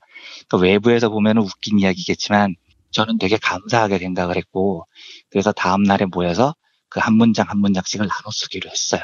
그리고 집에 돌아갔습니다. 집에 돌아온 시간이 한 9시쯤 됐는데 당시에 정치부 차장이셨던 윤영찬 선배한테 전화가 왔습니다. 예, 그래서 전화를 받았더니 윤 선배 목소리가 굉장히 높은 상태인 거예요. 야, 완배야! 하고 소리를 지르고, 예, 선배. 니네들 오늘 모여서 무슨 짓을 한 거냐? 왜요? 그랬더니, 야, 니네들 편집국장 재신임 투표를 이번 기자총회에서 의결하기로 했다며. 이렇게 얘기를 하시더라고요. 예. 그래서 아니, 1번 선배, 의결하지 않았습니다. 의결하지 않았고, 그걸 할 것인지 말 것인지를 기자총회에서 상의를 해볼 겁니다. 둘째, 오늘 우리가 노조 사무실에 모여서 기수 대표들이 그렇게 하기로 결정을 한 건데 선배는 그 얘기를 어디서 들으셨습니까? 제가 이렇게 물어봤어요. 그랬더니 유영찬 선배가 야 임마 이동관 부장이 벌써 이미 다 알고 있더라 이렇게 얘기를 하시더라고요. 이동관 부장이 정치부장이었거든요. 이동관 똥관이가 이미 다 알고 있어, 다 셌어, 큰일 났어 이렇게 얘기를 해주는 겁니다. 그러니까 유영찬 정치부 차장이 똥관이라고 했습니까? 네, 예. 그때는 아니 요거는 이동관 부장이라고 했다고 해주십시오. 예. 이동관 부장이 실제로는 똥관이라고 하신 걸로 저는 기억을 하는데 예. 이제 윤영찬 선배는 지금 공인이시니까 이동관 부장으로 한 걸로 정정하겠습니다. 예. 그러니까 이제 이동관 부장이 그 사실을 알고 막 대응책을 마련하는 걸 보고 윤영찬 선배가 놀라서 저희들한테 귀뜸을 해주시는 거예요. 이미 셌다 지금 이게 간부들이 다 알고 있다 이렇게 얘기를 해주신 거죠. 그래서 제가 전화를 잡고 윤영찬 선배한테 한참 하소연을 했습니다. 이게 뭐냐 도대체. 우리가 오늘 모인 이유가 그 한 줄을 쓰는 사람이 부담이 될까봐 선배들 후배들이 짐을 나눠지자고 한 단어씩 나눠서 쓰자라는 의견을 모은 날이었는데 지금 이게 헤어진 지 2시간 만에 이동관 부장이 알고 있다는 것은 누군가가 고자질을 했다는 얘기 아니냐. 그 기수 대표들 중에서 그런 거 아니에요 선배 그랬더니 그게 맞지. 지금 2시간 만에 샜으면 이렇게 답을 하시더라고요. 너무 슬픈 거예요 이게. 기자총회를 하자고 기수 대표들이 모이고 후배들을 보호해 주자고 한 단어씩 쓰기로 했는데 그게 2시간 만에 새버린 겁니다. 그리고 이미 경영진 편집국장들이 다 알고 있었던 거죠. 그리고 이틀 뒤에 기자총회가 열리기까지 실로 수많은 협박들이 있었습니다. 뭐 타협안을 제시를 하는 사람들도 있었어요. 간부들 중에. 똥관이가 연락한 적은 없습니까? 없었습니다. 그런데 그 얘기를 하시는 루트들이 몇 분이 있으셨는데 이동관 부장은 연락은 안 하셨고요. 다른 하여튼 뭐 부국장급이다 아니면은 주요 부장급들 중에 여러 가지 이 딜을 치시는 분들도 있었습니다. 뭐 기자총회를 일단 취소를 하면 모든 개혁안을 다 받아들이고 하여튼 뭐 별의별 협상안이 다 들어왔었는데 그 이틀 동안 굉장히 긴 시간을 보내고 사회를 누가 보게 하느냐부터 시작해서 정말로 많은 논쟁들이 있었어요. 그런데 결국은 기자총회를 금요일 7시에 열기로 했습니다. 마지막으로 윤영찬 선배가 전화를 저한테 하시면서 이렇게 이야기를 하시더라고요. 윤영찬 선배는 그 기자총회에 참석을 할 자격이 없었습니다. 차장이었거든요. 예. 전화로 저한테 제가 이제 올라가기 전에 너를 믿지만 올라가면 기자총회를 해서 올라가면 이겨야 된다. 거기서 지면 죽는 거다. 그러니까 이 동아일보 사주는 기자총회라는 것을 너무나 싫어하기 때문에 부디 밖에서 응원하고 있겠다. 그걸 열었으면 꼭 이겨야 된다. 저한테 이렇게 마지막으로 격려를 해주셨습니다. 제가 그래서 조금 일찍 퇴근을 해서 머리를 거의 삭발에 가깝게 잘고 제가 첫 번째 발언자를 하기로 했었거든요. 그래서 올라가서 처음에 그 전날에 썼던 원고들을 다 엎고 올라가서 이렇게 첫 문을 띄웠던 기억이 나요. 뭐라고 이야기를 드렸냐면 우리가 매일마다 이 21층 강당에 회사에 행사가 있을 때마다 자연스럽게 올라왔는데 나는 동아일보에서 7년 동안 기자 생활을 하면서 이 21층에 올라오는 게 이렇게 힘들 줄 몰랐습니다. 기자총회를 하기 위해서 단지 우리 기자들이 모이겠다는 건데 이 모이겠다는 이 모임, 동아일보의 전통이었던 이 기자총회를 하기 위해서 이 21층까지 올라오는 길이 이렇게 험난할 줄 몰랐습니다. 이게 우리가 살고 있는 현실입니다. 뭐 이렇게 이제 제가 이야기를 시작했던 기억이 납니다. 그 기자총회가 12시까지 안 끝났습니다. 그러니까 그 기자총회에 대비를 해서 편집국장을 옹호하는 기자들도 이미 준비를 굉장히 충분히 해서 왔어요. 그래서 저는 기자들의 필리버스터라는 걸 그때 처음 봤습니다. 그러니까 빨리 편집국장 재신임 투표를 할 것이냐 손들고 투표를 하자는 게 저희 쪽 주장이었고요. 그 편집국장 편을 드는 조금 연배가 있는 선배들은 마이크를 자꾸 놓지를 않는 거예요. 30분씩 계속 발언을 하면서 시간을 끄는 겁니다. 이거를 뭐 다수결을 할 수 있는 문제가 아니라는 둥 시간이 점점 늘어져서 7시에 시작했던 기자총회가 자정 근처까지 갔습니다. 그래서 나중에 이제 지친 기자들이, 문 기자들이 막 소리를 질렀어요, 선배들한테. 그만하고 표결합시다. 왜들 이러는 거예요? 시간 끈다고 되는 문제가 아닙니다. 막 고성이 오갔었습니다, 그 장소에서요. 결국은 자정 직전에 서해를 보던 선배가 사실은 편집국장 편을 드는 쪽에 가까웠던 선배였는데 젊은 기자들의 고성을 이기지 못하고 그러면 이규민 편집국장의 재신임 투표를 할 것인지 거수로 투표를 해보겠습니다. 찬성하시는 분 하는데 한 3분의 2가 넘는 기자들이 손을 들었습니다. 그래서 결국은 이기민 편집국장 재신임 투표안이 가결이 되죠. 12시 자정쯤에 끝나고 엘리베이터를 딱 타는데 수고했던 후배들 어깨를 두드려주고 다들 서로 수고했다고 하고 나오는데 이제 윤영찬 선배한테는 보고를 해야 되니까 윤 선배한테 전화를 드렸어요. 예. 그랬더니 윤 선배를 비롯해서 차장급 이상 중에 그 동아일보의 비주류 모임이었던 선배들이 꽤 되시거든요. 그 선배들이 아무도 퇴근을 안 하고 모 술집에서 기다리고 있는 겁니다. 후배들을 응원을 하면서요. 예, 그래서 전화를 했더니 윤 선배가 어떻게 됐냐 물어보시길래 이겼다고, 예, 재신임부터 가결됐다고. 윤영찬 선배가 옆에 선배들한테 가결됐대요 하고 소리를 지르니까 전화기 너머에서 와 하는 환호성이 들려요. 와 하는 환호성이 막 들리는 게 되게 감격적이잖아요. 이제 윤 선배가 야 선배들이 기다리니까 빨리 와라 그러는데 아니 후배들이랑 조금 시간 보내고 갈게요 하고 이제 수고했던 후배들이랑 간단히 소주 한잔을 하고 2시쯤에 그 자리를 가봤더니 선배들이 떡이 돼 있는 겁니다. 10몇 명이 모여가지고 술이 떡이 돼서 제가 들어가니까 그때 선배들이 뭐라고 소리를 고래고래 지르냐면 이게 동아일보지. 야 자랑스럽다. 야, 우리가 그래도 동아일보의 적사 전통에 있는데 이 정도는 할 수 있어야 동아일보 기자지. 이 이야기를 술이 취해서 어떤 선배는 울고 어떤 선배는 소리치고 계속 반복을 하면서 했던 말 또 하고 했던 말 또 하고 이게 동아일보지는 계속 반복하면서 새벽 5시까지 술을 마시고 통음을 했었던 기억이 나요. 예. 제가 이제 오늘 왜 이 기억을 말씀드리냐면 결국은 2005년에 그 재신임 투표를 하지 않았고요. 재신임 투표를 한다는 그 가결된 이후에 이규민 국장이 스스로 사임을 합니다. 그러면서 동아일보가 그때는 굉장히 일대 변혁의 기회를 맞았는데 마무리가 잘 안 되면서 뭐 결국은 다시 보수화된 신문이 돼버리고 말았죠. 그런데 제가 제일 감동적이었던 대목은 그 새벽 2시에 찾아갔을 때 차장급 선배들이 다 통음을 하면서 기다리고 있다가 와 하고 환호성을 터뜨리고요. 와서 술이 떡이 된 상태에서도 이게 동아일보의 문화지. 이래야 동아일보 기자지. 라를 끝없이 얘기를 하는 그 모습을 보고 이 문화야말로요. 동아일보 기자들이 동아투이 선배들부터 시작을 해서 오랫동안 살려왔었던 그러니까 무엇보다도 동아일보에서 중요한 가치였었다는 생각이 드는 겁니다. 그리고 그 선배들도 그 가치를 너무나 소중하게 생각을 해왔고요. 그 자부심 아래 동아일보에서 똘똘똘 뭉쳐 있었던 겁니다. 그 사람들이요. 제가 그 한 2010년대 초반쯤으로 생각이 드는데 그때 우연히 그 선대인 선배하고 술을 한잔 한 적이 있어요. 그런데 선대인 선배하고 이런 이야기를 나눴던 기억이 납니다. 선대인 선배가 저한테 완배 씨는 이상하게 동아일보에 대해서 애정이 되게 많이 있는 것 같다. 나는 동아일보에 대해서 애정이 전혀 없다. 나는 동아일보는 그냥 우리나라에서 사라져야 되는 신문이라고 생각을 한다. 이렇게 말씀을 하시더라고요. 예. 그래서 제가 어떻게 답을 드렸냐면 동아일보가 사주의 신문이라고 생각을 하면 저도 동아일보가 사라져야 되는 신문이라는 데 동의를 하는데 저는 동아일보라는 이름 넉자에 내려오는 그 모든 문화와 모든 것들은 사주의 것이 아니라고 생각합니다, 선배. 제가 이렇게 답을 드렸던 기억이 나요. 예. 그러니까 제가 아까 말씀드렸던 동아투이 선배들의 투쟁도요. 그리고 김중배 국장이 퇴임하실 때 기자들이 광화문 사옥에서 모여서 벌였던 투쟁도요. 그 이후에 여러 차례 동아일보 기자들이 만들었던 투쟁도요.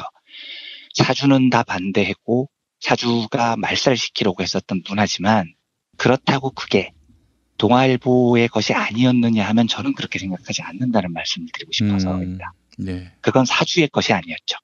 하지만 그건 동아일보의 것이었다고 저는 믿습니다. 그래서 저보고 많은 분들이 동아일보에 애정이 있냐고 물어보면 저는 있다고 지금도 이야기를 하거든요.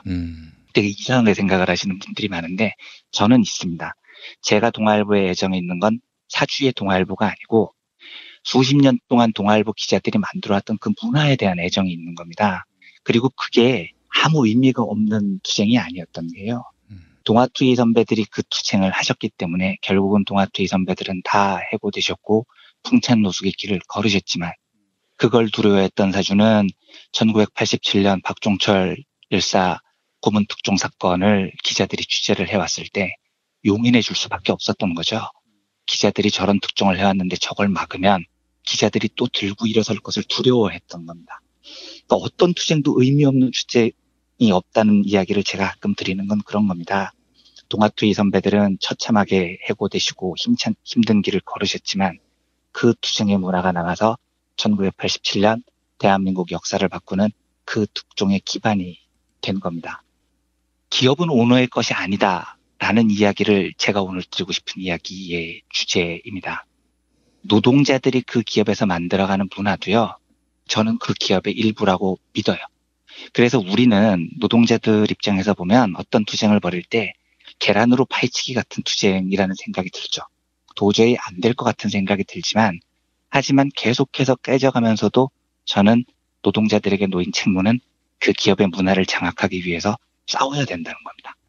힘들다는 건 저도 압니다. 저도 경험을 해봤으니까요. 그리고 저도 심지어 비겁하게 그 싸움의 끝에 도망을 쳐서 나온 사람이기 때문에 제가 이런 말을 하기 전혀 적절치 않은 사람이라는 것은 알지만, 하지만요, 어떠한 기업에서도 이 사회 경제의 가장 중요한 축을 가지고 있는 이 기업들의 문화를 재벌 같은 오너들에게 맡겨두고 그건 쟤들 거야 라고 쉽게 항복하기에는 노동자들의 임무가 너무 중요한 겁니다.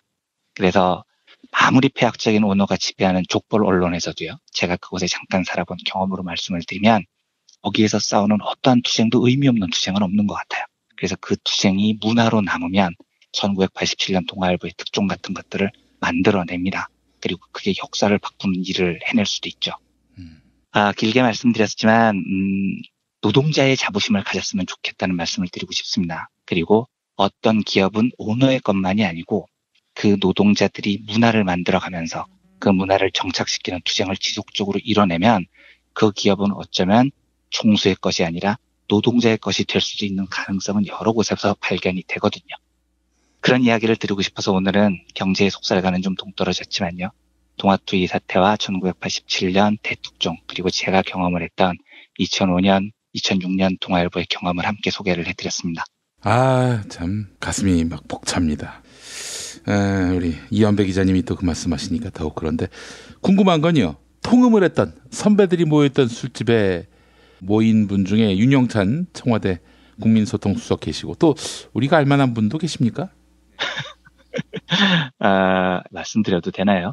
그 술값을 내신 분은 지난번 문재인 후보 언론특보에 계셨던 분이신데 그 최영묵 선배라는 분이 계세요. 예, 그 제일 고참이신데 나중에 이제 동아일보에 나오고 기업에 조금 있으셨다가 지금은 이제 기업에서 나오신 분이신데요. 최영묵 선배가 돈을 내셨고요. 네. 그 선배의 밑으로 한 10분 정도 계셨죠. 그래요.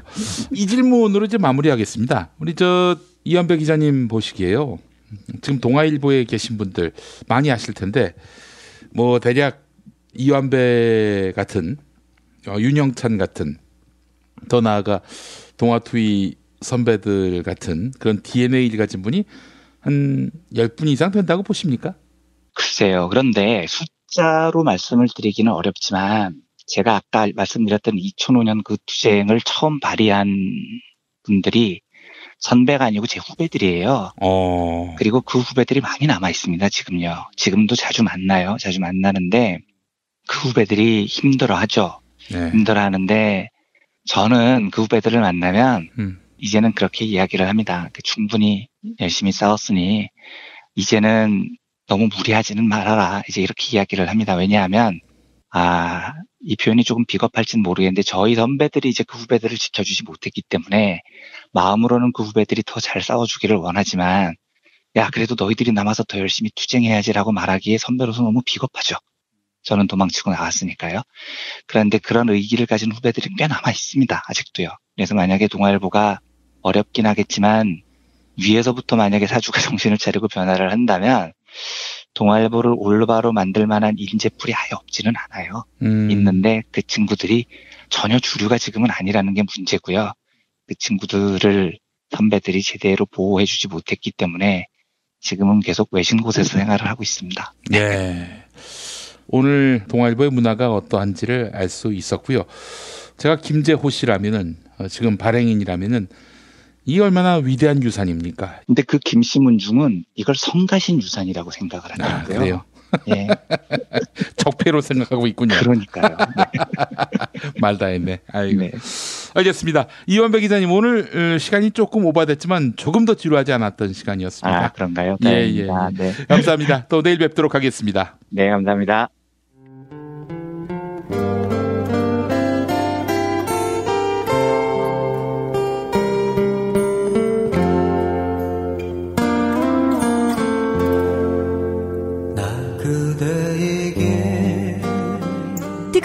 여름이 가고 어느새 찬바람이 옆구리를 스치면 왠지 뜸해졌던 그리운 친구 생각나시죠?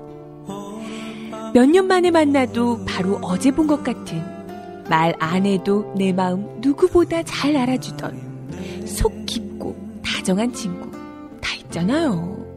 마치 민중의 소리 같은? 이렇게 마음 맞는 친구랑 뜨거운 국물에 소주 한 잔이면 같이 할까요? 당신의 든든한 절친 민중의 소리가 오늘도 당신을 응원합니다.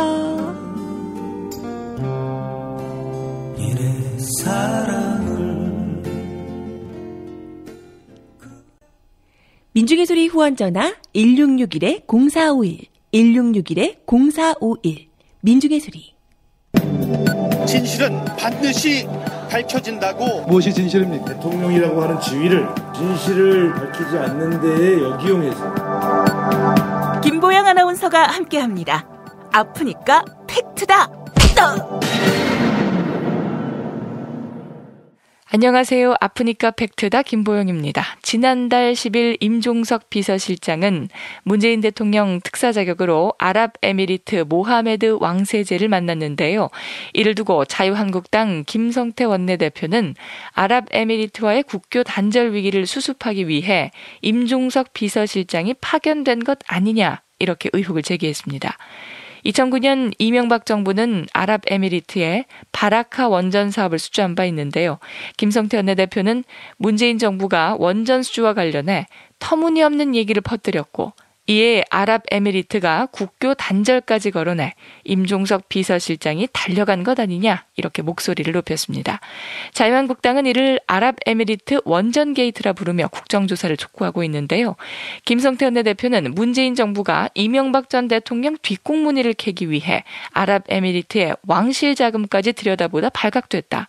현재뿐 아니라 국제사회가 다 아는 사실이다라고 주장하기도 했습니다. 이에 대해 유시민 작가는 김성태 원내대표에게 그 주장의 근거가 무엇이냐고 따져 물었는데요. 지난 화요일 JTBC 뉴스룸의 신년 특집 대토론에 출연한 유시민 작가와 김성태 원내대표의 공방 들어보시죠. 저가 이 주장을 나온 것은 MBC 보도와 그리고 조선일보 보도가 나오면서 제가 이 문제에 대해서 정확하게 문제를. 그러니까 신문 보도가 근거세요? 아니, 저는 저 나름대로, 저는 1980년대 초에 중동 건설 현장에 근무한 경험도 있는 사람입니다. 아니, 그러니까요. 중동 경험도 있는 사람이에요. 아니, 그러니까 저 신문 보도가 다양한 정보와 다양한 제보를 가지고 언론에서 보도된 내용도 이게 허위 사실이 아니라는 것을 저는 확신하게 됩니다. 하지만 김성태 원내대표가 근거로 든 두 언론의 보도 내용은 김 원내대표의 주장과 무관했습니다. 먼저 지난달 11일 MBC는 임종석 비서실장의 중동 방문은 이명박 전 대통령 비리와 관련돼 있다고 보도했는데요. 다만 김성태 원내대표의 주장과는 달리 청와대가 비리 조사에 앞서서 아랍에미리트 측에 협조를 구하기 위함이었다, 이렇게 설명했습니다. 또한 지난달 12일 조선일보는 임종석 비서실장이 중동에서 비밀리에 북한 인사들을 만난 것 아니냐, 이렇게 원전과는 상관없는 의혹을 제기했습니다. 김성태 원내대표의 최초 발언 시기는 두 언론의 보도가 나온 뒤인 지난달 14일이며 이른바 아랍에미리트 원전 논란은 김 원내대표와 자유한국당 주장으로 촉발됐습니다. 자신의 주장을 뒷받침할 근거를 제대로 대지 못한 김성태 원내대표는 중동에서 노동자 생활을 했다는 전혀 연관성 없는 얘기를 꺼낸 것입니다. 지금까지 아프니까 팩트다였습니다. 엄마, 이따가 독서실 갔다 올게. 현미 쌀국수 해줘. 여보, 우리 남도 여행 갔을 때 먹었던 나주곰탕 생각난다. 알았어. 내가 남도 먹거리 쇼핑몰에서 한 방에 해결하지. 남도 먹거리 쇼핑몰의 국민건강 프로젝트. 전통 방식 그대로 100% 한우 나주곰탕과 현미 쌀국수로 가족의 건강을 책임집니다. 남도 먹거리의 특판 4종 세트를 만나보세요. 다음 포털에서 남도 먹거리를 검색하시거나 주문 전화 1544-1669 1544-1669로 전화주세요.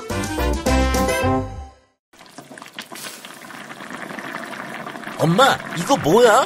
된장찌개 너무 맛있다. 아, 그거 저번에 멸치 맛있다 그랬지? 바보 멸치에서 국물팩이 새로 나왔다기에 그걸로 국물을 내봤지. 솜씨 좋은 엄마가 센스까지 있으시네.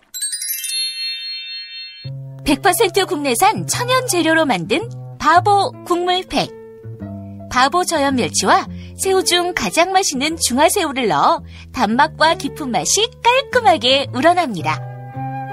무염 바보 멸치와 바보 국물팩은 포털에서 바보 멸치를 검색하시거나 02-587-3599로 전화주세요. 생활인을 위한 꿀팁. 집 두 채에 월 10,000원 화재보험 카페. 화재 배상, 심지어 도난 피해까지. 여기에 더해 가전제품 고장 수리비까지. 우와, 우리 집 말고 부모님 집까지 두 집에 월 10,000원이라고요? 식당, 노래방, 임용실 같은 상가와 숙박업소, 사무실, 공장, 창고, 목조주택까지 모든 업종의 화재보험과 배상 책임보험도 상담해드립니다. 02849-9730. 연중 무휴라 언제든 02849-9730. 일하는 사람들의 정치 시대를 여는 민중당, 민중의 직접 정치를 실현하는 민중당, 광장의 주인에서 정치의 주인으로 민중당, 민중이 행복한 나라 민중당, 민중당, 민중당. 안녕하십니까. 민중당 상임공동대표 김창환입니다. MB고속과 적폐청산, 민중당이 앞장서겠습니다. 민중당.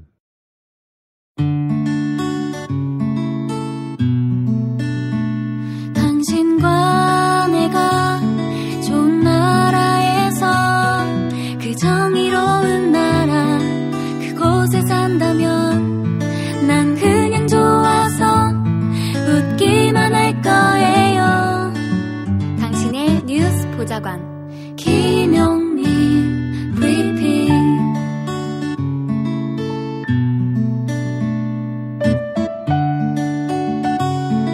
대한민국 뉴스 브리핑의 선두주자 김용민 브리핑. 계속해서 김보영 아나운서가 오늘의 날씨를 전해드립니다.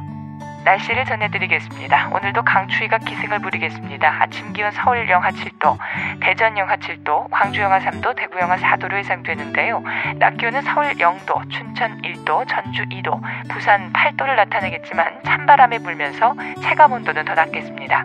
미세먼지 농도는 전국에서 아침에는 보통, 낮에는 한때 나쁨 단계를 나타낼 전망인데요. 하늘이 점차 흐려지겠고 밤부터는 제주도에 눈과 비가 내리겠습니다.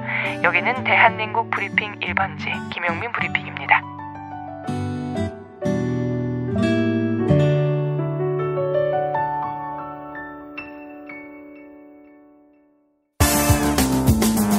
오늘을 읽는 책, 문학평론가인 국민대학교 국문학과 정선태 교수와 함께합니다. 정선태 국민대학교 한국어문학부 국어국문전공 교수님 만나겠습니다. 교수님. 네, 안녕하세요. 예, 교수님. 자, 오늘 어떤 작품 소개해 주시겠습니까? 네, 오늘은 황순원의 단편소설 학을 골랐습니다. 아, 황순원 하면은 소나기로 바로 연관 검색어가 뜨는데, 예. 맞습니다. 소나기도 있고, 카인의 후예를 비롯해서 움직이는 성, 일월기, 나무들 피타대서다 등등 뭐 훌륭한 작품이 아주 많습니다. 전후를 대표하는 작가 중에 한 사람이죠. 예. 황순원은 평안남도 대동 사람입니다. 그러니까 월남한 작가 중에 한 사람이에요. 그러니까 이호철 선생하고 비슷하죠. 카인의 후예 이후에 많은 작품들을 썼는데 그 중에서도 오늘 학을 고른 이유는 뭘 것 같습니까? 우리 김 PD님. 학을 떼어서. 아, 우리 김 PD는 또 세대가 달라서 교과서에서 안 배우셨구나. 아, 예. 소나기만 배웠습니다. 솔직히 죄송합니다. 아, 예, 아이고. 그랬군요. 예. 지금 남북 대화가 본격화할 모양이죠. 예, 예. 참 기다리던 밤이다.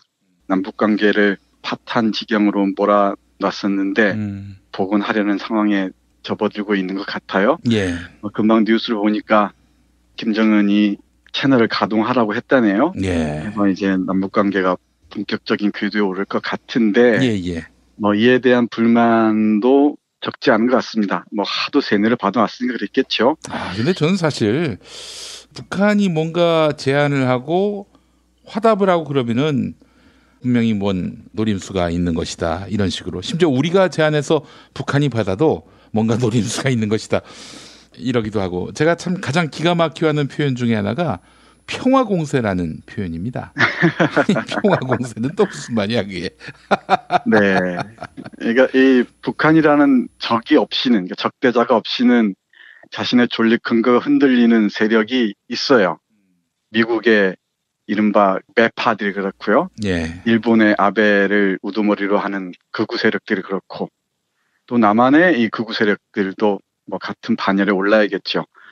그러니까 북한이라는 그 상대가 있는 이상 대화를 하면서 어떻게든 문제를 풀어가야 할 텐데 언제까지 이런 적대적 공존의 길로 가야 할 것인지 깊이 생각하지 않을 수가 없죠. 이 매듭을 어떻게든 풀어야 할 것인데 오랫동안 이번 그 문재인 정부에서 대화를 요구해 왔잖아요. 예. 거기에 대해서 대답을 해온 형국인데 이 문제를 놓고서도 이른바 자한당을 비롯한 이 정치 세력들은 불안한 탓인지 아니면은 자신들의 목숨줄이, 생명줄이 끊어질 것을 염려한 탓인지 대단한 반격을 가하고 있는 것 같습니다. 어제 뉴스를 듣고 댓글을 잠깐 보다가 가슴이 턱 막혔어요. 저런 적대감이 아직도 많은 사람은 아니겠지만은 세뇌 상태에서 벗어나지 못한 사람들이 있구나 싶었습니다. 물론 이 대화 국면이 뭐 우리가 원하는 방향으로 나아갈 것이라고 미리 섣부르게 진단해서는 안 되겠지만 어떻게든 문제를 풀어가긴 해야겠죠. 그래서 이 남북 간의 평화가 정착되고 제가 살아있는 동안에 제 꿈이 기차 타고 백두산 한번 가보는 겁니다. 그리고 기차 타고 신의주 지나서 하얼빈까지 가보는 게 제 꿈입니다. 좀 더 가면은 시베리아 횡단 열차로 바꿔 타고 파리까지 가는 게 제 소원이라면 소원인데 그게 실현이 될지 모르겠는데 제 바람은 그렇습니다. 해서 이 학이라는 짤막한 소설인데요. 뭐 황순원을 좋아하는 사람도 있고 그렇지 않은 사람도 있을 법한데 문학사에서는 이 서정적인 문체로 분단 문제에 대해서 나름대로 깊이 있게 통찰을 보여주는 작가로 이름이 높습니다. 이 학이라는 소설의 줄거리를 짧게 말씀드리면 이렇습니다. 38 접경의 그 북쪽 마을인데요. 이 북쪽 마을에 성삼이라는 친구와 덕재라는 친구가 있었습니다. 그러니까 성삼이는 요즘 말로 얘기하자면은 이제 남한 쪽이고요. 덕재는 북한 쪽이었습니다. 근데 이 덕재라는 친구는 빈농의 자식이에요. 그리고 이 성삼이와는 아주 각별한 친구 사이였습니다. 오랫동안 동무로서 사냥도 하고 함께 놀기도 하고 뭐 그랬던 친구들입니다. 그런데 우리 덕재라는 친구가 치안대에 끌려옵니다. 북한 쪽에 농민동맹 부위원장을 지냈다고 해서 잡혀온 것이죠. 그래서 덕재를 호송하는 임무를 성삼이가 맡습니다. 그러면서 이 호송해 가는 과정에서 어떤 일이 벌어지는지를 그리고 있는 짤막한 소설입니다. 제가 이 소설을 생각하는 이유는 뭐냐면 우리가 분단으로 인해서 이렇게 철저하게 적대적으로 살아가고 있지만은 우리 오랜 세월 동안 남북이 함께 기억을 공유해 왔고요. 함께 삶의 터전들 갖고 왔습니다. 근데 이 이념의 문제 때문에 남북이 갈린 채 70년 넘게 이런 상황을 유지하고 있다는 것은 우리 후손들에게도 참 민망한 노릇이죠. 예. 어떻게든지 이 문제를 풀어가야 한다고 생각하는데 그 문제를 푼 하나의 실마리가 이 학에 있지 않은가 싶어요. 그래서 이 학에서 몇 구절 읽어드리면서 얘기를 좀 이어나가 보도록 하겠습니다. 우리 성삼이가 덕재를 호송에 가다가 담뱃불을 댕깁니다. 그러면서 생각한 장면을 잠깐 보겠습니다. 동구 밖을 벗어났다. 성삼이는 연거푸 담배만 피웠다. 담배 맛은 몰랐다. 그래서 연기만 기껏 빨았다 내뿜곤 했다. 그러다가 문득 이 덕재 녀석도 담배 생각이 나려니 하는 생각이 들었다. 어려서 어른들 몰래 밤모퉁이에서 호박잎 담배를 나눠 피우던 생각이 났다. 그러나 오늘 이깟놈에게 담배를 권하다니 될 말이냐. 한 번은 어려서 덕재와 같이 혹부리 할아버지네 밤을 훔치러 간 일이 있었다. 성삼이가 나무에 올라갈 차례였다. 벼랑간 혹부리 할아버지 고함소리가 들려왔다. 나무에서 미끄러 떨어졌다. 엉덩이에 밤송이가 찔렸다. 그러나 그냥 달렸다. 혹부리 할아버지가 못 따라올 만큼 멀리 가서야 덕재에게 엉덩이를 돌려댔다. 밤가시 빼내는 게 더 따끔거리고 아팠다. 절로 눈물이 찔끔거려졌다. 덕재가 불쑥 자기 밤을 한 줌 꺼내어 성삼이 호주머니에 넣어주었다. 네, 이런 기억인데요. 이렇게 기억을 공유하고 있다는 건 대단히 소중하잖아요. 우리의 정체성을 구성하는 중요한 부분이기도 하고요. 근데 이 성삼이와 덕재라는 친구가 형제같이 지냈던 동무가 적이 돼서 하나는 총살을 당하러 가는 자이고 하나는 그를 호송하러 가는 자입니다. 이게 어떻게 해서 이런 상황에 놓이게 됐는지를 풀어가는 게 우리 독자들의 몫이겠죠. 50년대 소설을 보면은 남북 관계를 다룬 작품들이 많이 있는데 예. 큰 흐름은 우리는 형제이자 한 동포라는 인식에 기초하고 있습니다. 왜 우리가 이렇게 싸워야 하는지, 왜 이렇게 동족 상잔의 비극을 이어나가야 했는지에 대한 고민들이 작가들 사이에서는 많았던 것 같습니다. 여기에서도 예외가 아닌데요. 북한의 토지개혁 문제도 있을 테고 남한의 친일 정권 문제도 있을 테고 권력이나 정치적인 문제에서는 여러 해석이 있을 수 있습니다만은 크게 봐서는 소련과 미국의 대리전 또는 이 국제적 역학 관계 속에서 보자면 이 식민지 통치 이후에 미국과 일본의 관계 또는 미국의 아시아 정책 등과 다 연결되지 않겠습니까? 근데 그런 전쟁의 소용돌이 속에서 덕재와 성삼이처럼 인간적인 관계들은 산산이 부서져 버립니다. 이산 가족은 물론이고요. 이런 문제들을 하나씩 우리가 다시 되새겨볼 필요가 있을 것 같습니다. 짧은 소설이지만 이 작품에서는 학을 하나의 매개물로 해서 이렇게 봅니다. 미리 말씀드리자면은 일본 지배의 연속선상에서 분단을 바라보는 것이고요. 그리고 이 일본의 지배가 변형된 형태로 북한은 소련이, 남한은 미국이 통치하는 형태로 변형되면서 또 다른 식민지로 진입했다는 것이죠.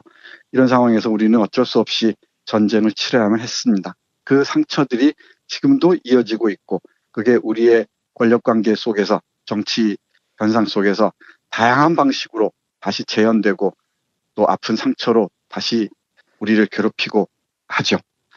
관련해서 성삼이와 덕재의 기억을 빌어서 왜 우리는 전쟁 고통을 치러야 했는지 시적인 언어로 쓰여진 부분인데 잠깐 보겠습니다. 지난날 성삼이와 덕재가 아직 12살쯤 났을 때 일이었다. 어른들 몰래 둘이서 올가미를 도와 여기 학 한 마리를 잡은 일이 있었다. 단정학이었다. 새끼로 날개까지 얽어매고는 매일같이 둘이서 나와 학의 목을 쓸어 앉는다. 등에 올라탄다. 야단을 했다. 그러한 어느 날이었다. 국내 어른들의 수군거리는 소리를 들었다. 서울서 누가 학을 쏘러 왔다는 것이다. 무슨 표본인가를 만들기 위해서 총독부의 허가까지 맡아가지고 왔다는 것이다. 그 길로 둘이는 벌로 내달렸다. 이제는 어른들한테 들켜 꾸지람 듣는 것 같은 건 문제가 아니었다. 그저 자기네 학이 죽어서는 안 된다는 생각뿐이었다. 숨 돌릴 겨를도 없이 잡풀 새를 기어 학 발목에 올가미를 풀고 날개의 새끼를 끌렀다. 그런데 학은 잘 걷지도 못하는 것이다. 그동안 얽매여 시달린 탓이리라. 둘이서 학을 마주 안아 공중에 투쳤다. 벼랑간 총소리가 들렸다. 학이 두서너 번 날개짓을 하다가 그대로 내려왔다. 맞았구나. 그러나 그 다음 순간 바로 옆 풀숲에서 펄럭 단정학 한 마리가 날개를 펴자 땅에 내려앉았던 자기네 학도 긴 목을 뽑아 한번 울음을 울더니 그대로 공중에 날아올라 두 소년의 머리 위에 둥그러미를 그리며 저쪽 멀리로 날아가 버리는 것이었다. 두 소년은 언제까지나 자기네 학이 사라진 푸른 하늘에서 눈을 뗄 줄을 몰랐다. 네, 이렇게 이어지는 부분입니다. 학이 비교하는 것은 한반도에 오랫동안 살아온 백성들이겠죠. 이 학을 쏘러 온 자들이 총독부 허가를 맡아온 세력들, 그러니까 일본 제국주의 통치 세력이었다면은 또 하나의 비유로서 미국과 소련의 대리전을 치르는 우리의 모습이기도 하겠죠. 그 사이에서 학은 죽어가야 했던 것입니다. 해서 이 기억을 떠올리고는 성삼이는 덕재에게 제안을 합니다. 우리 학 사냥이나 한번 하자. 너는 학을 몰고 오너라 하면서 결국은 이 덕재를 풀어주는 것이죠. 예. 풀어주면서 둘이 화해하는 장면으로 마무리가 됩니다. 결말이 열려 있어서 독자들이 좀 더 상상을 해야 할 텐데 마지막에 덕재와 학사냥을 하자고 제안하면서 덕재를 풀어주는 장면에서 우리의 문제는 결국 우리가 풀어야 한다는 그런 결론으로 이어지는 게 아닌가 싶습니다. 예. 그러니까 우리가 외국 세력에, 강대국의 세력에 언제까지 치이고 있을 수는 없지 않겠습니까?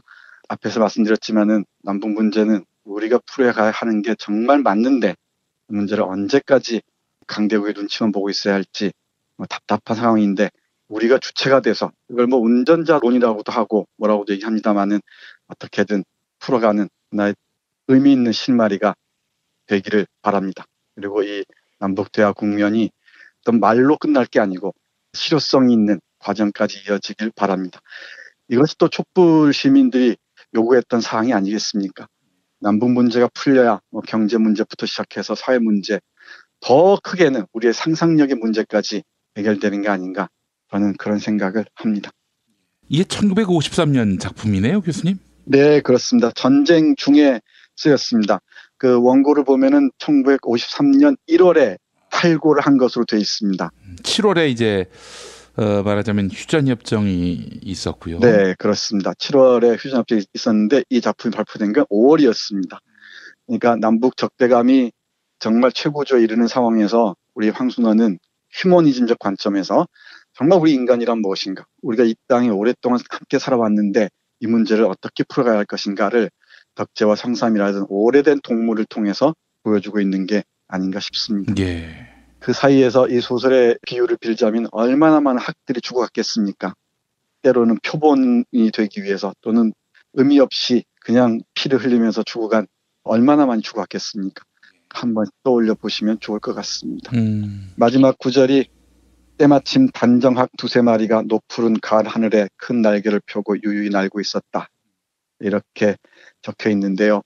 우리가 정말 어디 막힘이 없이 함께 날아올라서 남북관계뿐만이 아니고 동아시아의 얽히고 설킨 문제들을 풀어가는 하나의 의미 있는 실마리가 되지 않을까 그런 생각을 합니다.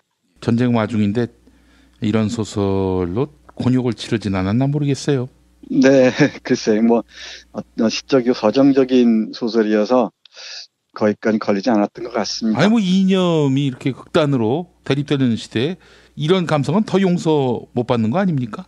네, 거기까지 이 치밀하게 볼 수 있는 눈이 아직 없었던 모양이죠. 근데 또 황순원 선생은 북한의 월남한 작가라고 해서 상당히 뭐 우호적이었던 것 같기도 해요. 근데 이제 어떻게 읽느냐는 문제겠죠. 이제 카인의 후예 같은 장편 소설을 두고서는 논란이 있습니다만은 카인의 후예는 토지 개혁을 둘러싼 문제를 다루고 있습니다. 그러니까 많은 사람들이 카인처럼 자신의 이해관계에 따라서 움직이는 모습들을 보여주는데 카인 후예를 둘러싸고는 논란이 있었는데 이 학을 둘러싸고는 별 문제가 없었던 걸로 제가 기억을 합니다. 교과서에서도 오랫동안 배웠었는데 지금 읽으니까 참 새삼스럽네요. 어젯밤 잠자리에 들었다가 이 대화 국면에 대해서 얘기할 수 있는 좋은 소설이 뭐가 있을까 고민하다가 여러 사람을 떠올리다가 이 황순원의 학이 꿈속에 찾아왔습니다.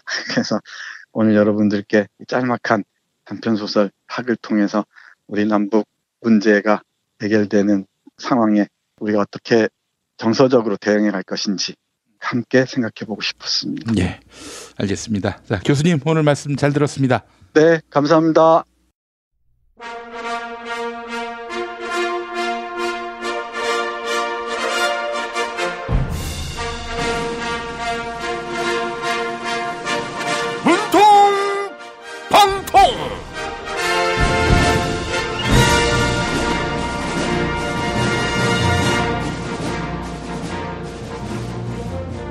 평창 동계올림픽 홍보대사를 맡고 있는 대통령 문재인입니다. 북한도 평창올림픽의 성공 개최를 진심으로 바라고 있는데요. 남과 북이 하나 되고 있는 지금 나 홀로 혼수 상태에 빠진 분이 한 분 계세요. 자유한국당 김성태 원내대표가 보내온 편지 한번 읽어볼까요? 문재인 대통령님, 김성태 원내대표입니다. 온 국민이 지금 저 김성태를 혼수성태라고 조롱하고 있습니다. 철새 박쥐라고 놀리던 때가 바로 엊그제 같은데 새로운 별명이 생긴 겁니다. 확실한 것은 문재인 정부가 아랍에미리트 왕실의 심기를 건드렸고 그것을 무마하기 위해서 임종석 비서실장이 특사로 파견된 거 아닙니까? JTBC 토론회에서 유시민 작가가 자꾸 근거를 물어보던데 MBC하고 조선일보가 관련 기사를 다 보도했습니다. 우리가 더 이상 두뇌를 지배하지 못해 이상하게 바뀐 MBC가 보도한 것이라면 믿을만 합니다. 그리고 제가 중동에서 노동자로 일해봐서 다 압니다. 그런데 정의당에서 이명박 정부 시절 아랍에미리트와 체결한 군사 양해각서를 문제 삼으며 자유한국당을 괴롭히고 있습니다. 대통령님, 친노동자 정당 정의당이 중동 노동자 출신인 저 김성태를 자꾸 공격하지 못하도록 말씀 좀 전해주세요. 아이고, 합리적인 보수를 표방하는 김성태 원내대표님이 조롱의 아이콘이 됐습니다. 그런데 김성태 원내대표님은 JTBC 토론회에 초대되기라도 했지요. 집권 여당이자 제1당인 더불어민주당은 아무도 초대받지 못했어요. 심지어 인터넷상에서는 자유한국당의 인기가 하늘을 찌르고 있습니다. 자유한국당의 입장을 대변하거나 정부의 비판적인 댓글에는 불과 몇 분 만에 수천 개의 추천이 찍히고 있잖아요. 네? 자유한국당 인기 없다고요? 자유한국당에서 온라인 전사들 풀어놓은 거 모르냐고요? 아이고, 그러면 어차피 박쥐라고 욕먹는 거 국민의당과 바른정당의 통합신당에 입당해 보세요. 통합신당을 합리적인 개혁 세력으로 규정하면서 제3세력에도 문을 열어놓는다고 합니다. 김성태 의원님도 합리적 보수, 개혁 보수를 표방하고 있잖아요. 네? 유승민 대표는 박근혜 밑에서 비서실장 했던 사람인데 무슨 개혁 보수냐고요? 차라리 중동 노동자 출신으로 친노동자 정당, 정의당에 들어가겠다고요. 참, 이 김성태 원내대표의 고민이 깊어질 것 같은데요. 그래도 바른정당에서 자유한국당으로 복당한 박쥐 중에서는 최고로 성공한 박쥐 아닙니까? 힘내시라고 만화 주제가 황금박쥐를 띄워드립니다.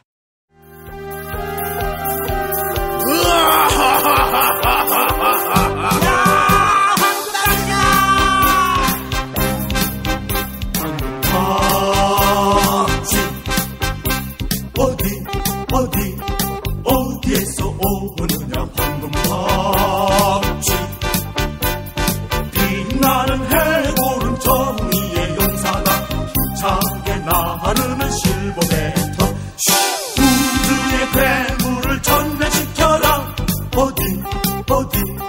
어디에서 오느냐 황금박쥐 박쥐만이 알고 있다. 야, 너 홍어 판다 그랬지? 팔지. 근데 홍어가 진짜 그렇게 몸에 좋아? 아니 끝내준다니까. 우리 엄마 관절염인데? 홍어. 나 숙취는? 홍어. 마누라 다이어트는? 홍어. 큰이모 뭐 변비? 홍어. 작은 형 소화불량은? 홍어. 여동생 피부? 홍어. 큰 누나 주름? 홍어. 명절 때 선물은? 홍어라니까. 근데 비싸지? 별나 싸고 열나 맛있는 홍어가 있다니까. 어디? 알싸한 홍어. 1599-6456.com 혹은 1599-6456 전화 주문도 가능합니다. 골반 잡자 바로 잡자 바디로직 허리 통증 바로 잡자 바디로직 몸매 교정 바로 잡자 바디로직 자세가 좋아지는 골반 교정 타이즈 바디로직 검색창에 골반 교정 바디로직 삐딱한 남성 골반 허리에도 역시 바디로직입니다. 바디로직의 효과를 못 느끼셨다면 100% 환불해드립니다. 자세한 환불 조건은 홈페이지를 참조하세요. 이주노동희망센터 이사 권영국 변호사입니다. 이주노동희망센터는 동남아시아 저개발 국가의 이주노동자들과 함께하고 있습니다. 시골 오지 마을에 학교를 만들고 마을 주민들이 공동체를 이루어 운영하도록 돕습니다. 포털 검색창이나 페이스북에서 이주노동 희망센터를 검색하시어 후원회원이 되어주세요. 노동 존중 생산과 소비를 통한 사회연대를 추구하는 문자당이 함께합니다.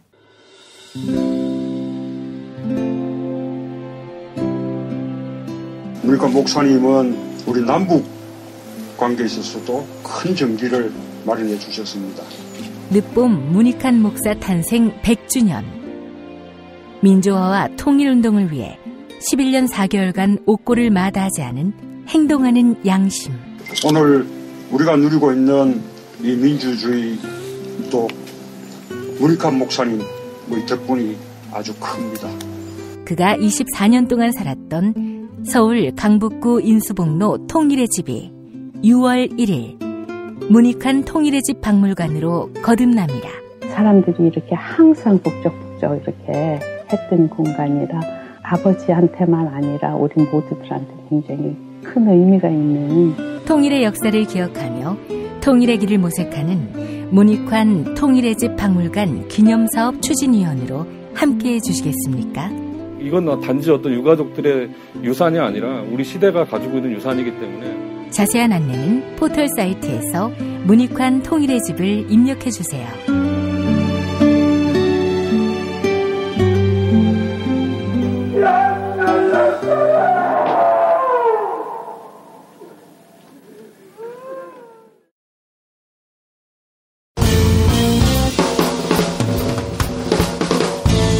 미디어 오늘 정상근 기자가 뉴스 속의 뉴스를 짚어드립니다.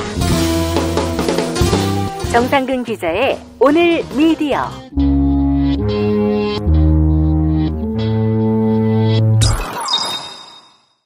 자, 오늘 미디어 오늘 정상근 기자와 짚어보겠습니다.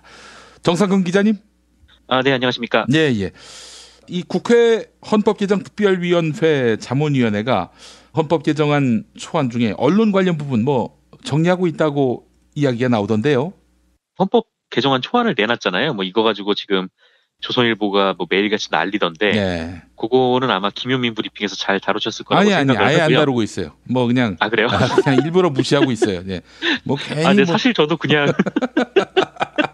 네, 안 보고 그냥 지나갔거든요. 그래요? 네. 요새 별로 이렇게 조선일보의 영향력이 예전 같지 않으니까요. 야, 그거 보니까 진짜 다들 개무시하대요. 보니까. 관심들이 없어, 관심들. 조선일보가 이렇게 열심히 의제 설정을 하면 좀 받아주는 맛이라도 있어야 되는데 아무도 관심을 안 갖고 있어요, 지금.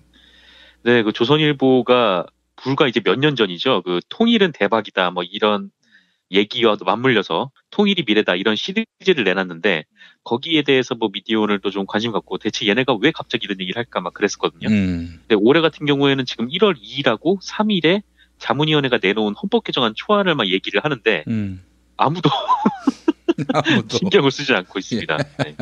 불과 몇 년 사이에 지금 폭망했네요. 예, 그래요.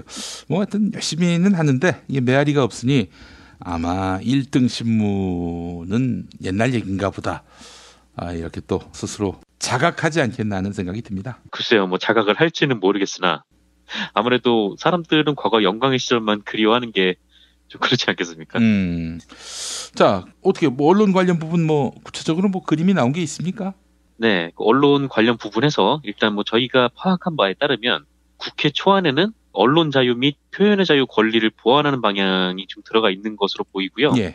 이게 아직 최종 의견은 아니고 초안이기 때문에 그렇게만 설명을 드리겠습니다. 예. 일단 첫 번째로 좀 중요해 보이는 게 시민의 정보기본권과 관련된 부분이더라고요. 헌법 28조에 이게 신설이 되게 나와 있는데 이런 내용입니다. 모든 사람은 알 권리 및 정보 접근권을 가진다. 2항에는 모든 사람은 자신의 정보에 관한 결정권을 가진다. 3항에 모든 사람은 정보 문화 향유권을 가진다. 그리고 4항에는 국가는 개인별, 지역별 정보 격차를 해소하고 정보 독점으로 인한 폐해를 예방 및 시정하기 위해서 노력해야 한다. 이렇게 나와 있는데요. 일단 2항에 모든 사람은 자신의 정보에 관한 결정권을 가진다. 요거는 요새 디지털 시대의 개인 정보가 좀 많이 털리잖아요. 그렇죠. 그래서 툭하면 뭐를 동의해라 막 그래가지고 하루에도 몇 번씩 스팸 전화가 울리고는 하는데 뭐 이런 상황을 염두를 해둔 것 같고요. 제가 좀 주목한 것은 1항에 관련된 내용입니다. 다시 말씀드리면 그 모든 사람은 알 권리 및 정보 접근권을 가진다. 뭐 이런 내용인데요. 예. 네, 여기에 뭐 여러 해석의 여지가 있겠습니다만은 요새 어떻게 보면은 많은 시민분들이 직접 언론의 역할을 수행하는 부분도 좀 있잖아요.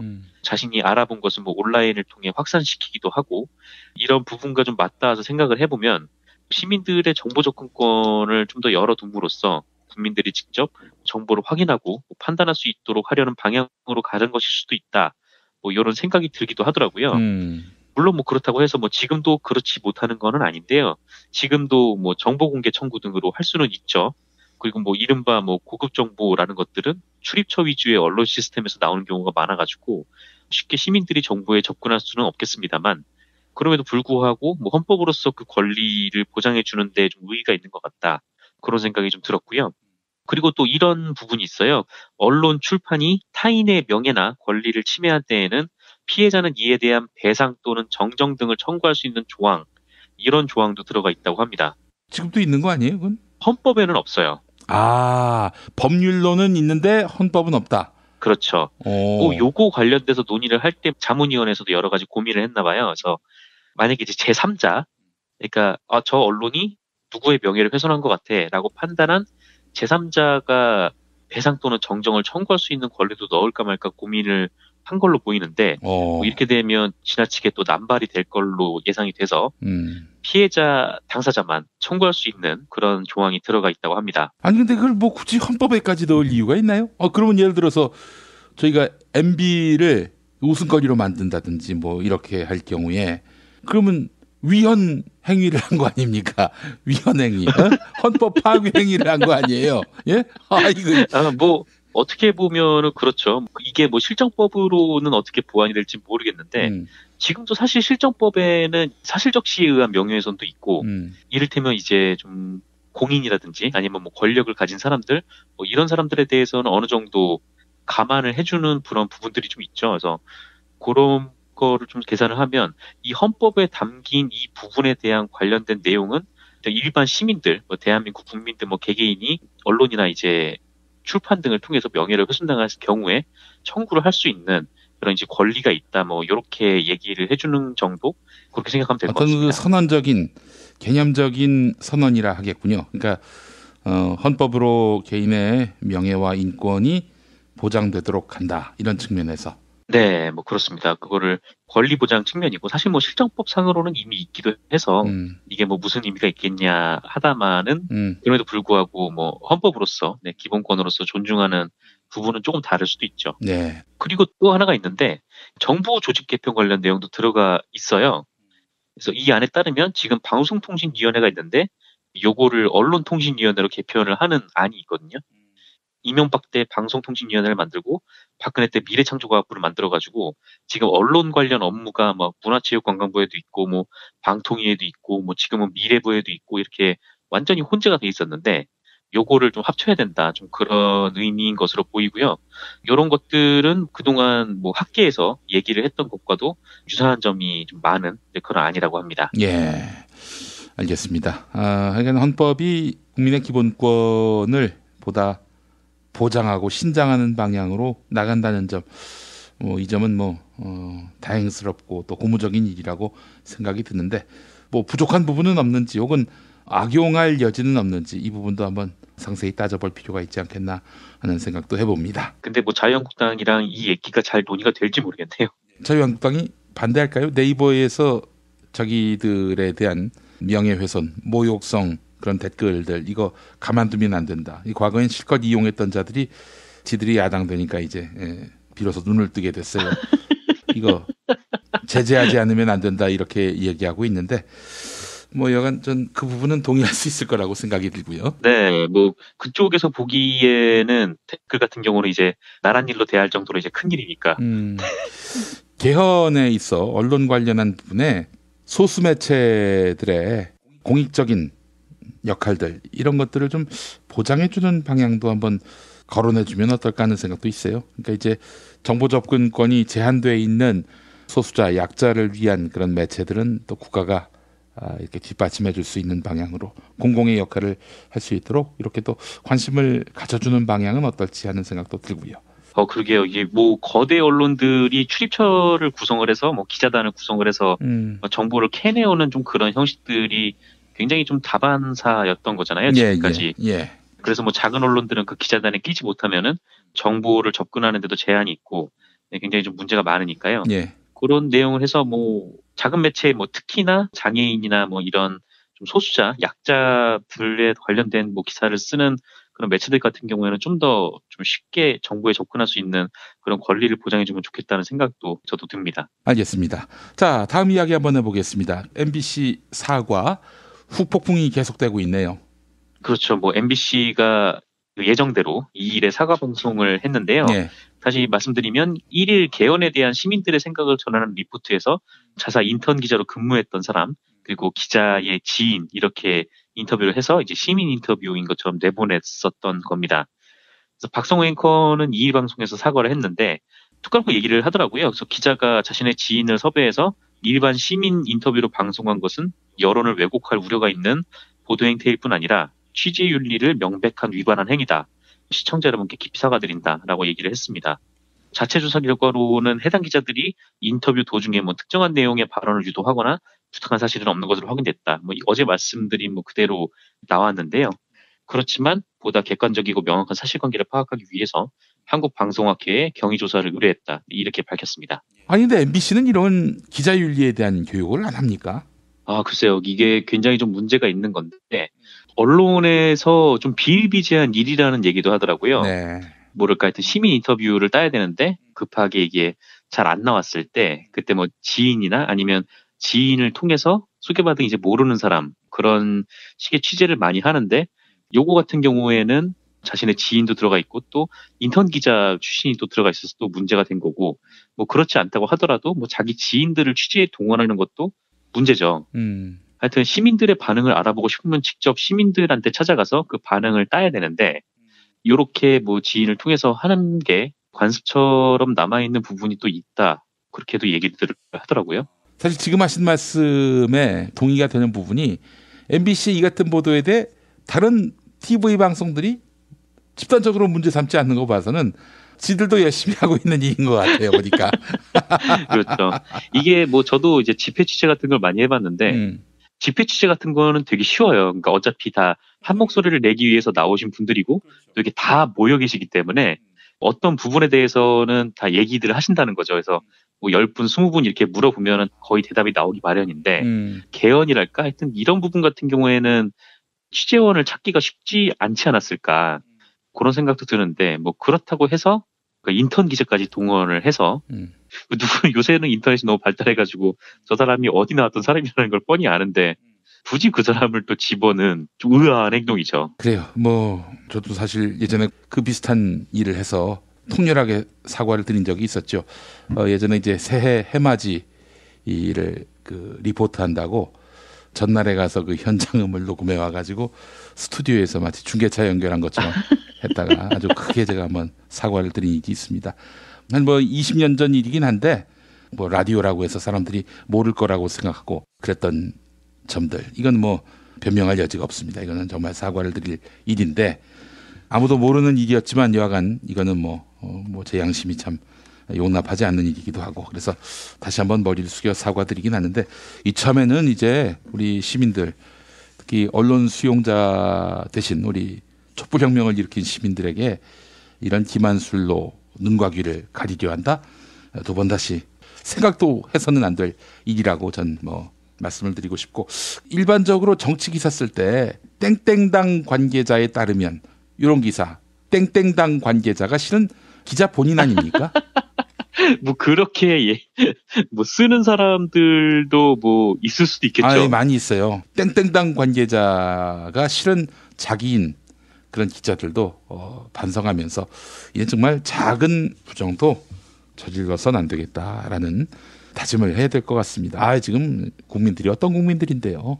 그럼요. 요새는 뭐 작은 꼼수를 부려도 곧바로 이제 적발이 되니까 자체적으로 정화를 해야 되지 않나 뭐 이런 생각도 좀 듭니다. 저도 뭐 사실 크게 이제 반성했던 부분이 뭐냐면은 작은 부정을 용인하면 큰 부정도 용인하지 않을 수 없다. 필연적으로 용인하게 된다라는 점에서 있을 수 없는 일입니다. 이거는 뭐 우리가 철저하게 국민들 앞에 납작 엎드려서 부정 비슷한 거라도 흉내내서도 안 된다. 이런 말씀을 드리고 싶습니다. 네, 그렇습니다. KBS 이야기도 있어요? 예, 모처럼 간단하게 좀 전해드리면 강기영 이사가 지난해 결국 해임되지 않았었습니까? 지난해라고 하니까 뭐 굉장히 오래전에 해임된 것 같아요. 그렇죠. 예. 한 12개월 전쯤 해임된 것 같지만 네, 사실은 뭐 일주일 전인가? 하여튼 뭐 그렇습니다. 해임이 됐는데 뭐 이번 주 안으로 보궐이사를 선임이 될 가능성이 높다고 하네요. 네, 그래서 보궐이사가 선임이 되면 뭐 이사회 구성이 완료가 되고 그러면 이인호 이사장을 교체한 후에 고대영 사장도 물러나게 될 것으로 보입니다. 그래서 뭐 내부에서는 뭐 이제 어떤 KBS를 만들 것인가 뭐 이런 고민을 하고 있다고 하는데 MBC도 지금 아직까지 좀 이런저런 논란이 휩싸인 상황이라서 KBS도 좀 면밀하게 준비를 해야 하지 않을까 그런 생각도 좀 들고 뭐 일단 파업이 종료되진 않았지만 드라마와 예능국은 지난 1일자로 복귀를 했다고 하고요. 평창 동계올림픽을 앞두고 스포츠 부분도 이제 복귀할지 여부가 관심인데 뭐 요거는 아직 결정이 나지 않았다고 합니다. 하지만 만약에 뭐 이달 안에 고대영이 안 나가면 다시 또 드라마와 예능국도 파업에 다시 재합류를 하게 그런 일정으로 짜놨다고 하고요. 설마 그렇게 되겠어요? 신년사도 내놓으셨으니까 올해 사업은 끝나시지 않나 네, 뭐 그런 생각이 드는데 뭐 그동안 해온 게 너무 많으니까 뭐 해임은 불가피하죠. 그래서 뭐 과거 길원영 사장의 사례를 비춰보면은 뭐 해임과 보궐사장 선임까지 한 2주 정도 걸렸었거든요. 그래서 아마 곧 해임이 되면 뭐 늦어도 이달 말에는 KBS의 새로운 사장도 등장하지 않을까 그렇게 좀 생각이 듭니다. 예, 알겠습니다. 조기에 또 올림픽 앞두고 있는데 속히 KBS가 또 재편돼야 하지 않겠는가 하는 생각을 해보게 됩니다. 자, 정상근 기자님 오늘 말씀 잘 들었습니다. 네, 감사합니다.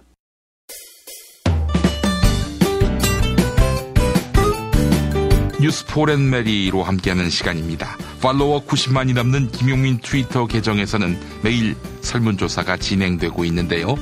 어제 2년여 만에 판문점 대화 채널이 재개됐죠. 앞서 김정은 북한 노동당 국무위원장은 신년사를 통해서 남북 대화를 제안한 바 있는데요.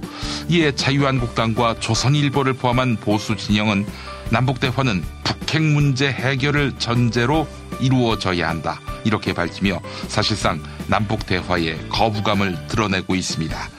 자유한국당과 조선일보의 주장을 시민들은 어떻게 평가하고 있을까요? 오늘 새벽 5시까지 모두 2,598분이 의견 남겨주셨는데요. 95% 거의 모든 시민들은 자유한국당과 조선일보 주장에 반대한다. 대화가 최우선이다. 이렇게 응답해 주셨습니다. 4%의 시민들은 자유한국당과 조선일보가 비핵화가 아닌 핵동결을 대화 조건으로 내세운다면 동의하겠다. 이런 입장을 갖고 계시네요. 자유한국당과 조선일보가 지당한 주장을 하고 있다. 이런 의견은 단 1%였습니다. 트위터에 시민들이 고견을 남겨주셨습니다. 참여하는 시민님, 비핵화는 대화의 결론이어야 합니다. 결론을 선결 조건으로 내걸면 대화를 하지 말자는 얘기지요. 네, 이 말씀 주셨고, 스테파니님, 자유당과 조선일보는 남북이 갈라져 있어야 더 이익을 보기 때문에 남북 대화를 반대하는 것입니다. 라고 분석해 주셨습니다. 설문조사에 참여해 주신 여러분 감사합니다.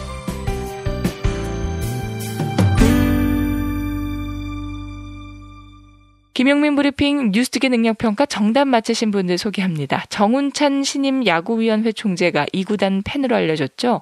어제 문제는 이 구단이 어디인지 맞히는 거였는데요. 정답은 두산배였습니다. 정답자 나비우기님, 정운찬 총재는 이제 KBO에 속한 모든 구단의 팬이 돼야 합니다. 수한923님, 김용민 PD님, 2018년에는 너무 무리하지 마시고 건강 잘 챙기세요. 클로징 사연 당첨자 스프링66님이네요. 게시판에 이메일 적어주시기 바랍니다. 김용민 브리핑 2부, 김용민의 뉴스 브리핑 알고 계십니까? 지상파 라디오 서울 SBS 러브 FM 103.5와 부산 KNN 러브 FM 105.7로 매일 오전 6시 20분부터 40분 동안 함께하실 수 있습니다.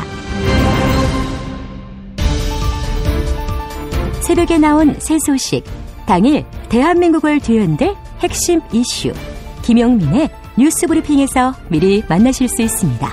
이제 오늘 날씨 알아보겠습니다. 기상청에 최혜윤 리포터가 나가 계시죠? 네, 안녕하세요. 다수는 누구 겁니까? 제 건 아닙니다. 아, 그렇군요. 뉴스 더하기 뉴스. 김영민의 뉴스 브리핑. 최고의 브리핑. 놓치지 마십시오.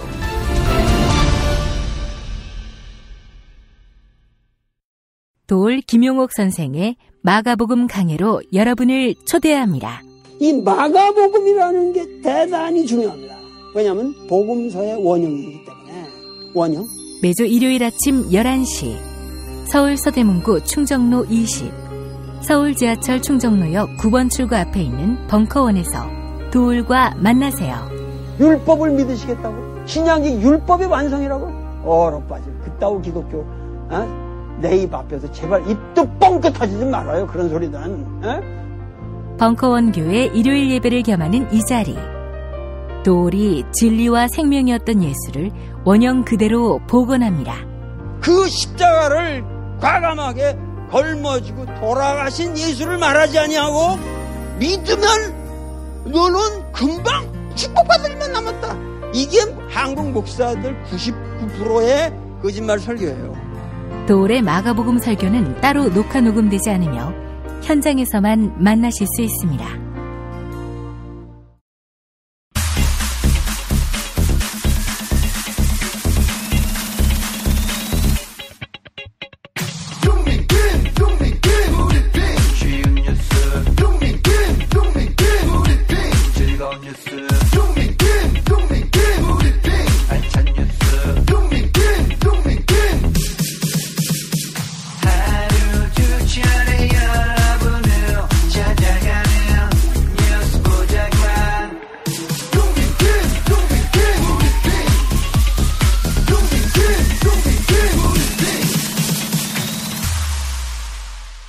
팟캐스트 포털 팟빵의 김용민 브리핑 게시판에 올라온 사연입니다. 송고님, 남과 북은 대화해야 합니다. 만나서 타협해야 해결의 실마리를 찾을 수 있지요.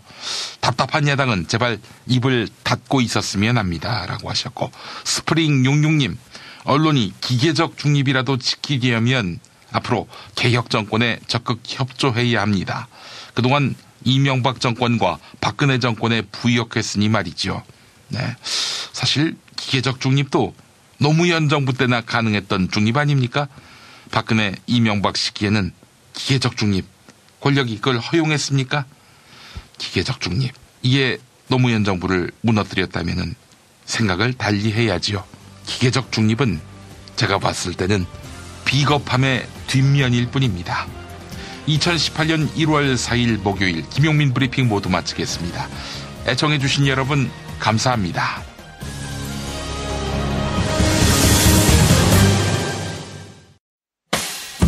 김용민 브리핑과 함께한 시간 어떠셨어요? 다음 시간에도 보다 바르고 알차며 즐거운 정보로 여러분을 찾아가겠습니다. 팟캐스트 포털 팟빵에서 다운로드하기, 구독하기, 별점 주기, 댓글 달기로 응원해주세요. 잊지 마세요. 다운로드하기, 구독하기, 별점 주기, 댓글 달기.